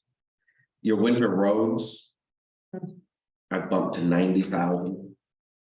The cost of salt and the cost of sand. Is going up and access to that sand is going down. Cost of stockpiling is up, double over last year. Again, it's the place that you could take out, yeah, but if you saw this, all comes back to diesel and I mean, employee, I mean, we get a very good price on salt. No mistakes about it, but the access to the sand is. With all the sand pits we have here, we're not getting good deals and good access to sand. It's difficult. So, and candidly, there's been a lot of bridges burned. And so people want to do it. So internet and telephone. $2,500 a year. Good. So we get a landline up there. In the foreman's phone. Foreman's cell phone. So that's both of those. Yeah. All right, and the internet, The internet's, isn't there a cheaper way to do that than? I mean, All of the, fire department, town office, we all on a plan. it's what it is with TDS. Right, because that's our internet is all TDS. Yeah. Does it have to be? I mean, we could try to red zone them or something like that, but Pennies, but still. To TDS for phone and internet or no? Do we have an agreement? we do here because of our VoIP phones, Okay. But other than that, we don't. right? So this could be. I mean, the other thing is that we're renting routers, like monthly fee for routers, when we could buy them and own them for a fraction of the cost, because that's a TDS thing, so. I'm not, I'd have to pull that. Yeah, just for fun.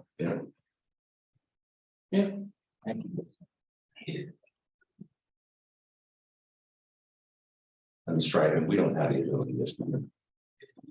No. To add that to our list of things we do. Right, because is that just, that's also crosswalk striping, I mean, I realize road striping is a little. Right, here with the comment, the big driver on this is road maintenance. That's what drives our striping contracts. And striping double last year. And we've added crosswalks, we've maintained a number of parking spaces. But when we do road striping, the contract goes through the roof, You just need to say no, Richard. and we're married to it. No, Literally, no, literally, Oh, you have to have this striping that was done, I mean, Yeah.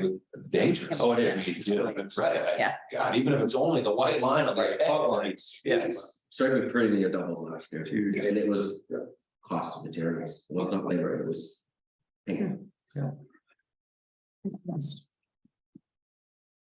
So then motor vehicle excise was, I squeezed another $10,000 out of that in revenue, we could squeeze a little bit more, it's just honestly, I was hesitant to juice revenues too much.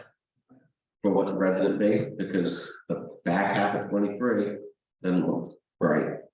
So, How much you get? How much is that now?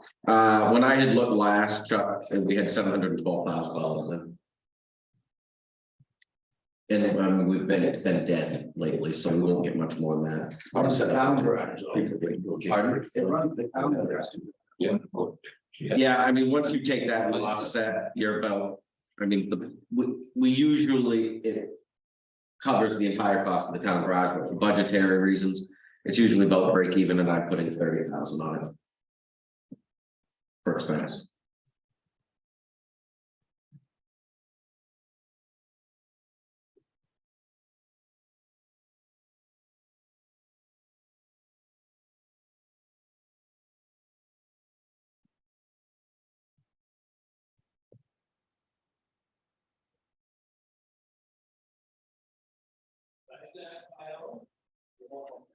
Are we moving on to the cemeteries, or we? The cost of dying didn't go up. That's No, unusual. they didn't really spend anything this year. So they have, it was a lot of getting gears together and everything, it didn't happen, they just asked to have their budget reduced. And have access to their reserve account. Good. Yeah, I'm content with that. General assistance, we've always budgeted by line, it's always seemed backwards to me, I think we just want some to $5,600. And however it gets allocated, it's allocated, that's other services. Recreation, that one's up. 16% looks terrible, $3,000 is where it's at, $2,000 in wages. There was an increase in the director position. And then they also proposed adding the budget to cover the cost of 4 travel teams for basketball. And there's a cost to take charge of those teams and whatnot. The discussion was about access for all, and the committee was unanimous in supporting assuming the travel team. For which sports? Just basketball? Just basketball and just 14. And I can't remember exactly. Want to say with more girls than with boys, and it had to do with ages and programs of what was offered and being able to field the team. Can't remember, to be honest with you. But the program director brought it to us, and there was pretty decent support, and then once I brought up the access and things like that, equal access. Well, I think that's what rec is for. Travel's always been different. Right. I mean, it's a nice to do, like, I think that's where a boosters thing comes in, just like with like big bats and stuff like that pay for that. I mean, I never want to take anything away from kids or like limit, you know, their exposure to things, but I think as a parent with kids in sports, like, I always anticipate they can do rec for free, but if they want to do travel, that's an additional financial commitment. And honestly, like, And they've talked about feeding the kids 25 or 50 bucks or something like that, but we did not budget revenue. yeah, it's 75 now for basketball for travel. Yeah, they've talked about like 25 if you go from Norridgewock or 50. I don't really think it's necessary. I don't think that there was, I mean, I feel like there should be some sort of little buffer if there's, you know, extenuating circumstances and someone needs that additional help, but for the most part, I think that that's just sort of, I don't know. This was the recreation committee's recommendation. Yeah, I said with Lindsay on this, really, I don't, I mean, personally, you can do it with basketball, you can do it with baseball. Yeah, and that's gonna get obscene, You yeah. can't. Again, I wasn't there at the meeting, I don't know, but for myself, I mean, you. Yeah, pick a it's sport, slippery slope. This sport. And this is where they came to town. Right. Everybody else, I just would have, you matched like a sponsorship, right? You went out there and worked for it, I guess, and then. That is kind of one of the things that should happen with travel. Yeah. With them, you need some fundraising and. I mean, most of the travel games you have to pay to get into, like, If someone's in a hardship and is unable to come up with that fee for travel, because, I mean, it's travel, it's not rec, we don't charge that. I think everyone in town agrees that it should be Yeah. free for what we provide here, but travel is beyond that. Yeah. And if a family can't afford the $75 to do that, the whole essence of it is travel. You're going to be driving with this, like, I mean, it's just, yeah, it's, I mean, it's a commitment. You're gonna have to be buying uniform. I don't think that it's necessary. And I think that if we start doing it there, then there's gonna be the expectation that happens in soccer for travel is $250. And then like, it's just, I think we offer it as a town, as rec. We don't need to offer the ancillary things to kids. That's a family's responsibility. Yeah. And I think if you do, it needs to be a match. It shouldn't just be free money. That's my thing. Yeah, that's. Well, right, like, I mean, like Lindsay said, I mean, you've got big bats. Yeah. Well, not Raise big some bats, money. but I don't know Like- what the basketball boosters is called, I can't remember. It's, I But, mean, right, I mean, I would. Entertain setting some money aside so that they could do. Assistance right inside the program, if they're short a player for a travel team and they need to make it so someone can play. You know, I can see Well, those. it's also business extenuating sponsors in that situation, circumstances, like- but for 4 full teams. no, I think that's money that we just don't have to spend, because I don't think it's needed by the families that are participating at this point. And also, if there is like hardship, I think there are plenty of local businesses that would support like teams to pay that kind of stuff. I don't think the taxpayers of Norridgewock need to support like my kids' extracurricular activity. Like, Did they submit any kind of like, cost? Yeah, and that's what I was trying to just pull real quick and I can put my hands on it.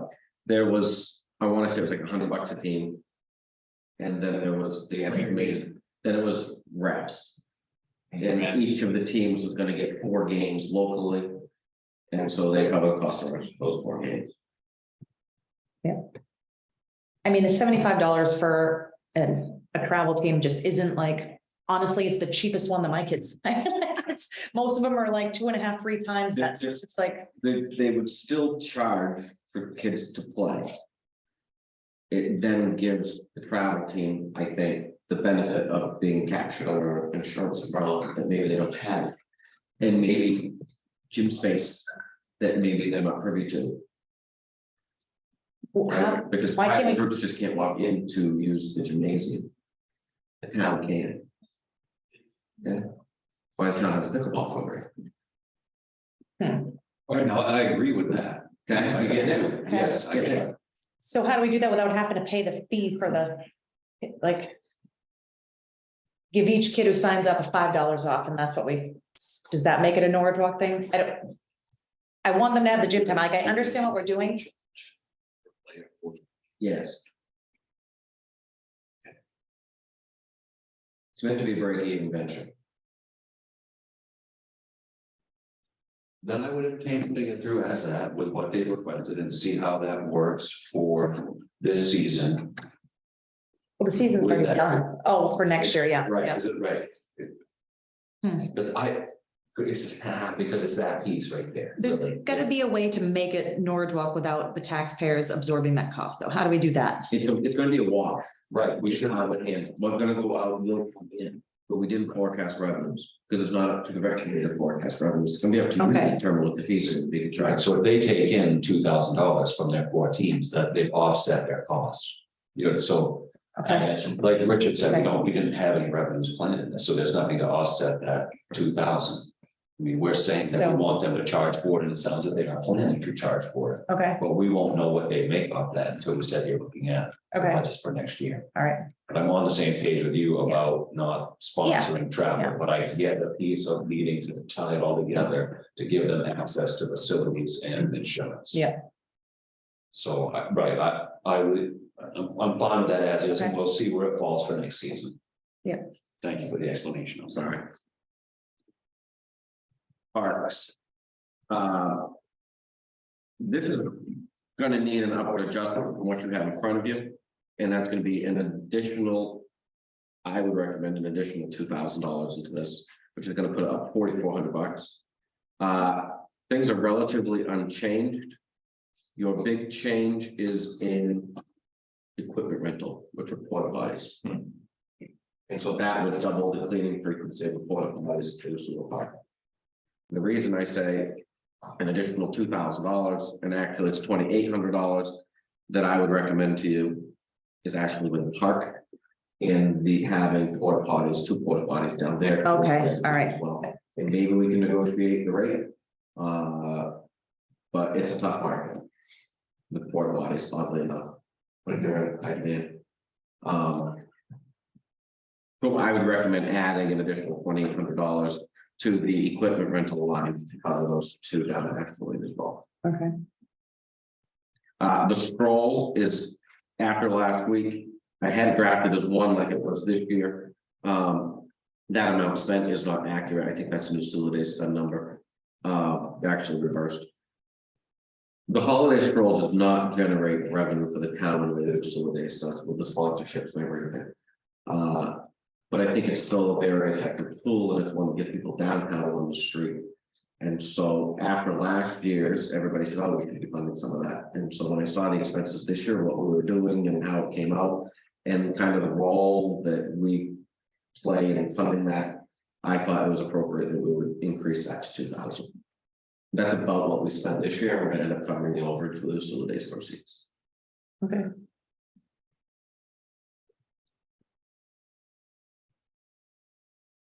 The library is the next one, hopefully, and you've got, I did my request before the library board did theirs, so the differences that you see are highlighted there. The unemployment, I backed off, I mean, just look at the number, we're off there. Seminars and training, I left it at 350, they bumped to 395, advertising. They said we want to advertise the library $300. Valid, I had left it blank. I'm thinking, what are we gonna do that's gonna cost money that we're gonna advertise? Yeah, And if you're gonna advertise, it's $300 can be an effective tool there. The subscriptions, I think they were thinking magazine subscriptions, because that's how it got booked. But to me, that's materials, purchases, books. And that should be included in that 3,000 line. The programming, that actually, and I did not change my request. They bumped it to 2,000 because they thought that the feature of Mr. Drew and his Animals 2 at Sula Days this year was a very good, it was a huge success for the library and for Sula Days. He brought in the lizards, snakes, and everything that was all over the place out to the airport. And that was, I think, $700 or $800. And they want to continue with Chewonki and things like that. So they asked for that bump there. And then the building maintenance and repair, I just left it at what it was. And they bumped to, kind of get halfway to budget. I like yours, I would just pull over their programming so that they've got the additional funds for the gentleman you mentioned and those are both excellent. Yeah. Any other comments about that? In kind of agreement? when we wrap this up? Yeah, no, good, yeah. I just think that it just keeps going up like the library, non-stop. I guess everything else. The library, but What's that? it's the one by the school. It also funds Sophie May Library, Sophie May Library is open, really, it's just Needs to paying. be. They're working right now Yeah. because of staffing and honestly, the actual use of the facility. Well, no one knows when it's open. I think that if it, It's open Wednesdays from 10 to 2. So it's that's not- super cool for most It's people, right? Wednesdays from 10 to 2. So what we've done is working with trustees and the relationship with Historical Society, we want to get the Historical Society to volunteer and coordinate the Sophie May Library and capitalize on the genealogy and historic research that's over there. Yeah. And that's what they're doing. They're going through materials right now, weeding that out. There are still a lot of people that are uncomfortable with COVID. And so that gives them an opportunity to go in there and be involved and make that facility, it's good value. I can tell you the library is looking different to their building reserve to make improvements, including the front porch at Sophie May Library needs to be repaired. A few exterior fixes, and I'm also looking at that back room in getting it to the place where it's an attractive place to go and spread out and do genealogy research and things like that. I think it's got good time. Code enforcement, that's the other half of really your fire, and that's a good old bump. 31.5 is the wage and benefit increase on that. We knew about that, though. That's okay. I tell you, there are towns around us right now, we just got a call in the other day about the value of code enforcement and being able to retain a code enforcement officer. And people can't do it. Yeah. So we're in a fortunate position, but it comes at a cost, that's where you're at. The planning board, they asked us to keep the same. Great. I like those sheets. Facility services. I just kept that down at 7,000. You can see I've received to date requests for a little over 13,000. There's one big one that I haven't received yet that I expected to, but the deadline on it was like the 9th. I'm not going to keep them from sending in if they send in. Just a couple things here with the sidewalk reconstruction for next year. We're not going to do flags on Main Street, so we'll need facility flags and we'll need great flags and things like that. So that'll be other money that you can either save or benefit other nonprofits with. But I just I didn't line item, I just bucketed the 7,000 at the bottom, which is the same as what we allocated this year. So which, you've got the requests. So last year we changed the method of award. Yeah. And so after a town meeting, you'll review all their materials and decide which ones you want to grant. So we're gonna basically have 7,000 to fill those requests. Correct. Have you talked with the VFW about donating gray flags? So the VFW is non-existent anymore. I am the sole trustee, I think, of the VFW. Congratulations. Thanks. I am responsible for the administration of their scholarship now. Mhm. I think that's it. I think that's all that's left. We had to ship the guns back, the ceremonial rifles and things like that. All had to go back. They just didn't have membership. They had 2 members that were left and they were just massive. So, like the McMain Chamber of Commerce, like, don't we pay to be part of that? Like, why? That's this. So we went and we used that money from TIP. The first year we did it, and candidly, it burnt a lot of my equity to get the money to come out of that fund, Okay, which I didn't think was right, but it is what it is. And so by putting it into here, it was either here or the classified budget. And I just left it in here, you know, it's kind of is what it is, they're not profit. There's a return. I mean, it's obvious that like half the stuff that's being requested, we're not going to. Right, so what I did was last year, I remember we kind of like Monday morning in terms of getting information from the organizations. If you know, when I sent out the letter, I sent it out with. Are you in Norridgewock? Do you affect Norridgewock? Who do you affect? Yeah. What's the value of your services? I already have all of that for you, Okay. so we won't have to go through that. What's the Norridgewock sports? Right. That's the snowmobile. TV club. Yeah, one of the big things we did was purchase signs, not signs this last year. Yeah. Let them convert. I think that's just gonna be an ongoing expense. We have to have a budget for that kind of stuff, just with everything that's gonna be going on. Summer grounds, that's flat, that was the, facilities mowing contract. Oh, or Debt service, Saying that that's. that's your sewer bond. we just talked about that's not changing, we know that, right? Debt service, that's your sewer bond. Principal continues to rise, interest will continue to drop. May want to look at the funding mechanism for that down the line. We are gonna need to review the sewer ordinance because we need to get the terms fixed for the commissioners, and then we need to really look at how that's gonna get paid for. Your unclassified budget, I've left all of that flat. I bumped up Maine municipal dues knowing that that's gonna go up slightly, and then I have the KV cog amount already.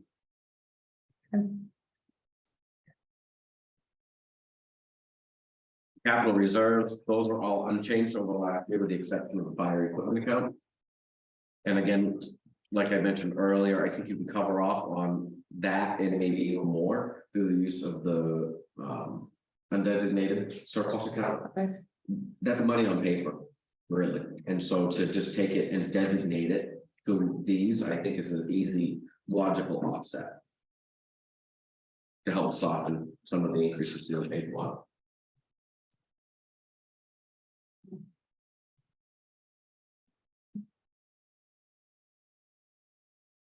Contingency, that's just really a standing $10,000. That's what it's always been since I've been here.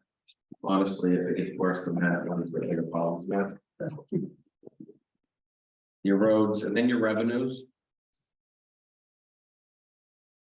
And your revenues carry forward from all your other previous departments. Where you're at is the bottom of page 2.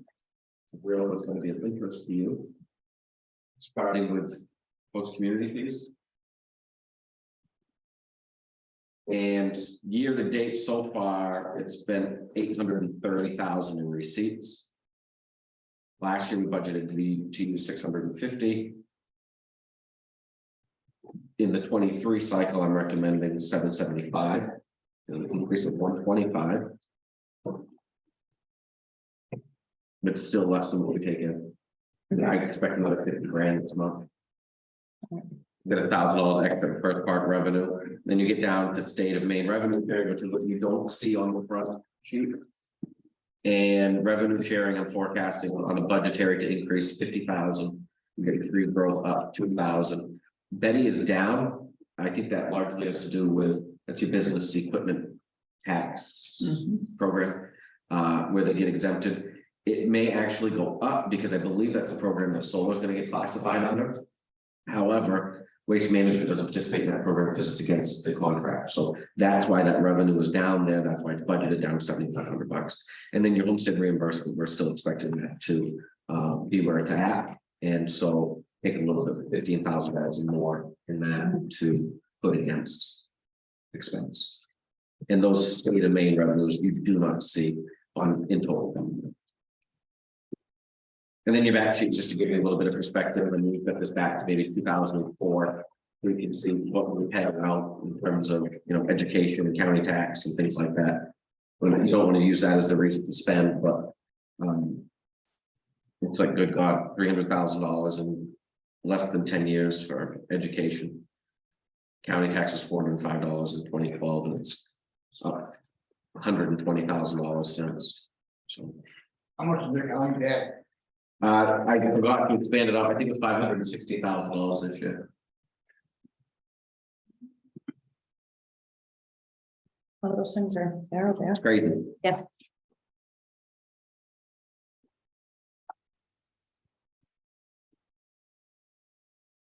So that's where we're at. Not great, but not as bad as it could have been. All right. So it's not great, but I guess it's not as bad as the rate of inflation as it could be. I suppose. You'd be in deep trouble. Yes. We wouldn't spend, we wouldn't go buy a new fire truck, we wouldn't spend $700,000 on roads. We wouldn't spend it, we put back. They'd repossess them I when mean, we couldn't pay for it. town, you get more than 50 people at town meeting.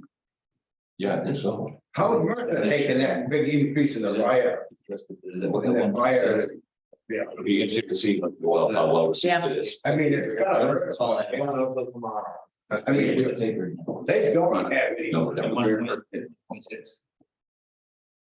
That's a complete tax increase. 1.6 is local revenue. Oh, Yeah, your total expense is 2.8. The total expense is 2.8 million. Less your revenue is what would go to tax base is 1.2.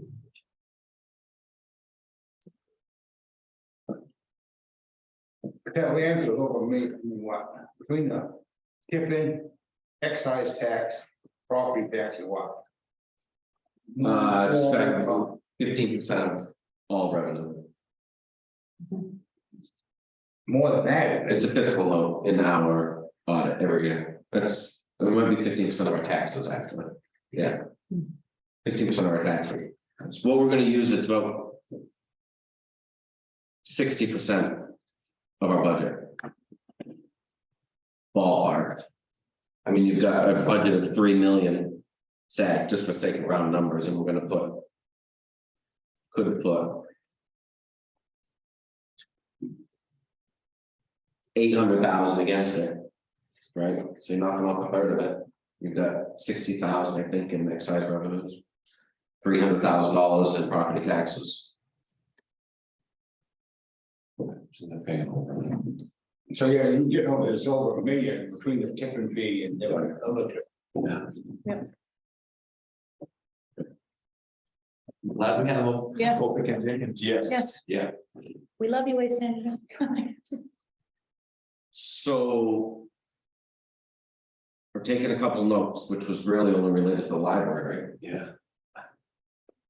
If you have any substantive like to sees in the budget, I need to know, because this is gonna get to budget committee. So January 4th, I'm gonna hopefully have this select board call for the level for you, and then we can make tweaks. But ideally, we're gonna vote on warranting articles that night so that the budget committee can handle it. Okay. It's, I mean, it didn't seem like there was much to have to Nothing rehash, jumped yeah, at me. yeah, We have one jumped, like, well. yeah, the number jumped, but like, yeah. Yeah, but I don't see where we can make any significant changes to impact that. Without really getting in and having you work the minor things like the internet and stuff like Yeah. that, you know, you can do a little bit of shopping. Not significant savings, but I mean, probably a bigger month, but I don't matter. It doesn't affect this. And then we plan to just comp the difference that we fall from reserves or other money, so that we stay at a flat. I think this year is gonna, it's a big year because of labor. The labor market is really Yeah. shot. And like I said, we've negotiated our contract twice, things like that. I think it's gonna be a year to lean on your surplus to offset. I think we used $300,000 last year. You're gonna be looking at $400,000 probably this year. And even if you bring it down to the lower end of the recommendation from the auditor, a lot of this, I mean, you've got $150,000, you got $150,000 just in reserves. The intent is not to spend that money this year. The intent is to allocate it to reserves. So we're just designating the money rather than spending it. So that's not a terrible decision to do that in a year when we need a little bit of assistance in transition. The problem is where are the revenues going to come in the future to absorb, you know, to continue, you're gonna be negotiating a contract, with the union there, right? Those are all unknowns. Are you gonna have to ask for more help with health insurance? And first, kick in, how do we pay for that? We're gonna see cost of road maintenance go down, or fuel, or anything else. Those are the things, because you can't be too high on revenues, or you're, you know, create. Yeah. Hopefully our investments turn around, so. Some real dividends. Yeah. Yeah, because that is right. I mean, it's tough. I myself do want to see a flat budget this year where we won't have any increase. I'd like to see it stay right flat where it is. We could do that. And I don't want to, skips here, but it's a conversation that I had in my draft, you saw what my draft said. Before they met today, it turns that front number significantly in a favorable direction. And I think it's a phased increase that you can look at. Because the plate's gonna be full this year. I think if it's like the drive to 5 and it's the drive to 750, that's where we want to be in 2 to 3 years. Yeah. So maybe you That get makes sense. halfway there. Or something like that. Yeah. Because you are gonna get that $2.5 million. in CDS money from the feds. And so that's gonna take care of a lot of our needs. Hopefully that's gonna be able to tax a lot of projects that are on their list and make it more easy. But we have to stop thinking about that account as what we're gonna do for projects, because it's $750, and we need to start thinking more about it as a reserve account. Yeah. And that was a discussion that we had today, was, you know, we need to be building this. It's not about, okay, we got $750,000. Yeah, what can I do with it? It's a $300,000 road project, we're setting up for something big, or. Yeah. We're not doing anything this year, we're going to go economies of scale next year. Those kind of. But today, the conversation that we had was paving Independence Drive, and after that, I thought about George Street, which is crazy, but bear with me, but the cost of taking the grader out there and the frequency of doing that. For the short stretch of road that it is, when we've got another paving contract to cover it up and never send a grader up to Powder Beach Hill again. So. Not the greatest, but Still. Explain how much it costs to send a grader out. yeah, so Willis, I don't know how he's I calculated think it. they on the board with We get a spreadsheet, but. The pure cost, forget about maintenance and anything else, of taking that grader out and running, just leaving it there, running it was $75 an hour. $75 an Doesn't hour. include the cost of the grader or grader maintenance or anything like What is that. it? So you're, Your day job, that's right. the time you leave, drive out there, do your work and come back and the day's gone. Right, it's $75 an hour. Yeah. I look at burning tires off and go with you. Right. And I got all. Hmm. Yeah. So I mean, that's the. You damned if you do, damned if you don't. Yeah, no, that's, But that's, that there is smaller projects that are far more palatable. But then you look at something like Oak Hill, which you go in completely the other opposite direction and say, okay, well, how are they on the list? Well, it's a hill, it's gravel, so it's a nightmare, but you're sending the grade of 5 miles on down. So all of our roads were gravel, they could grade out and back. Yeah. That way, right. I mean, That's my argument.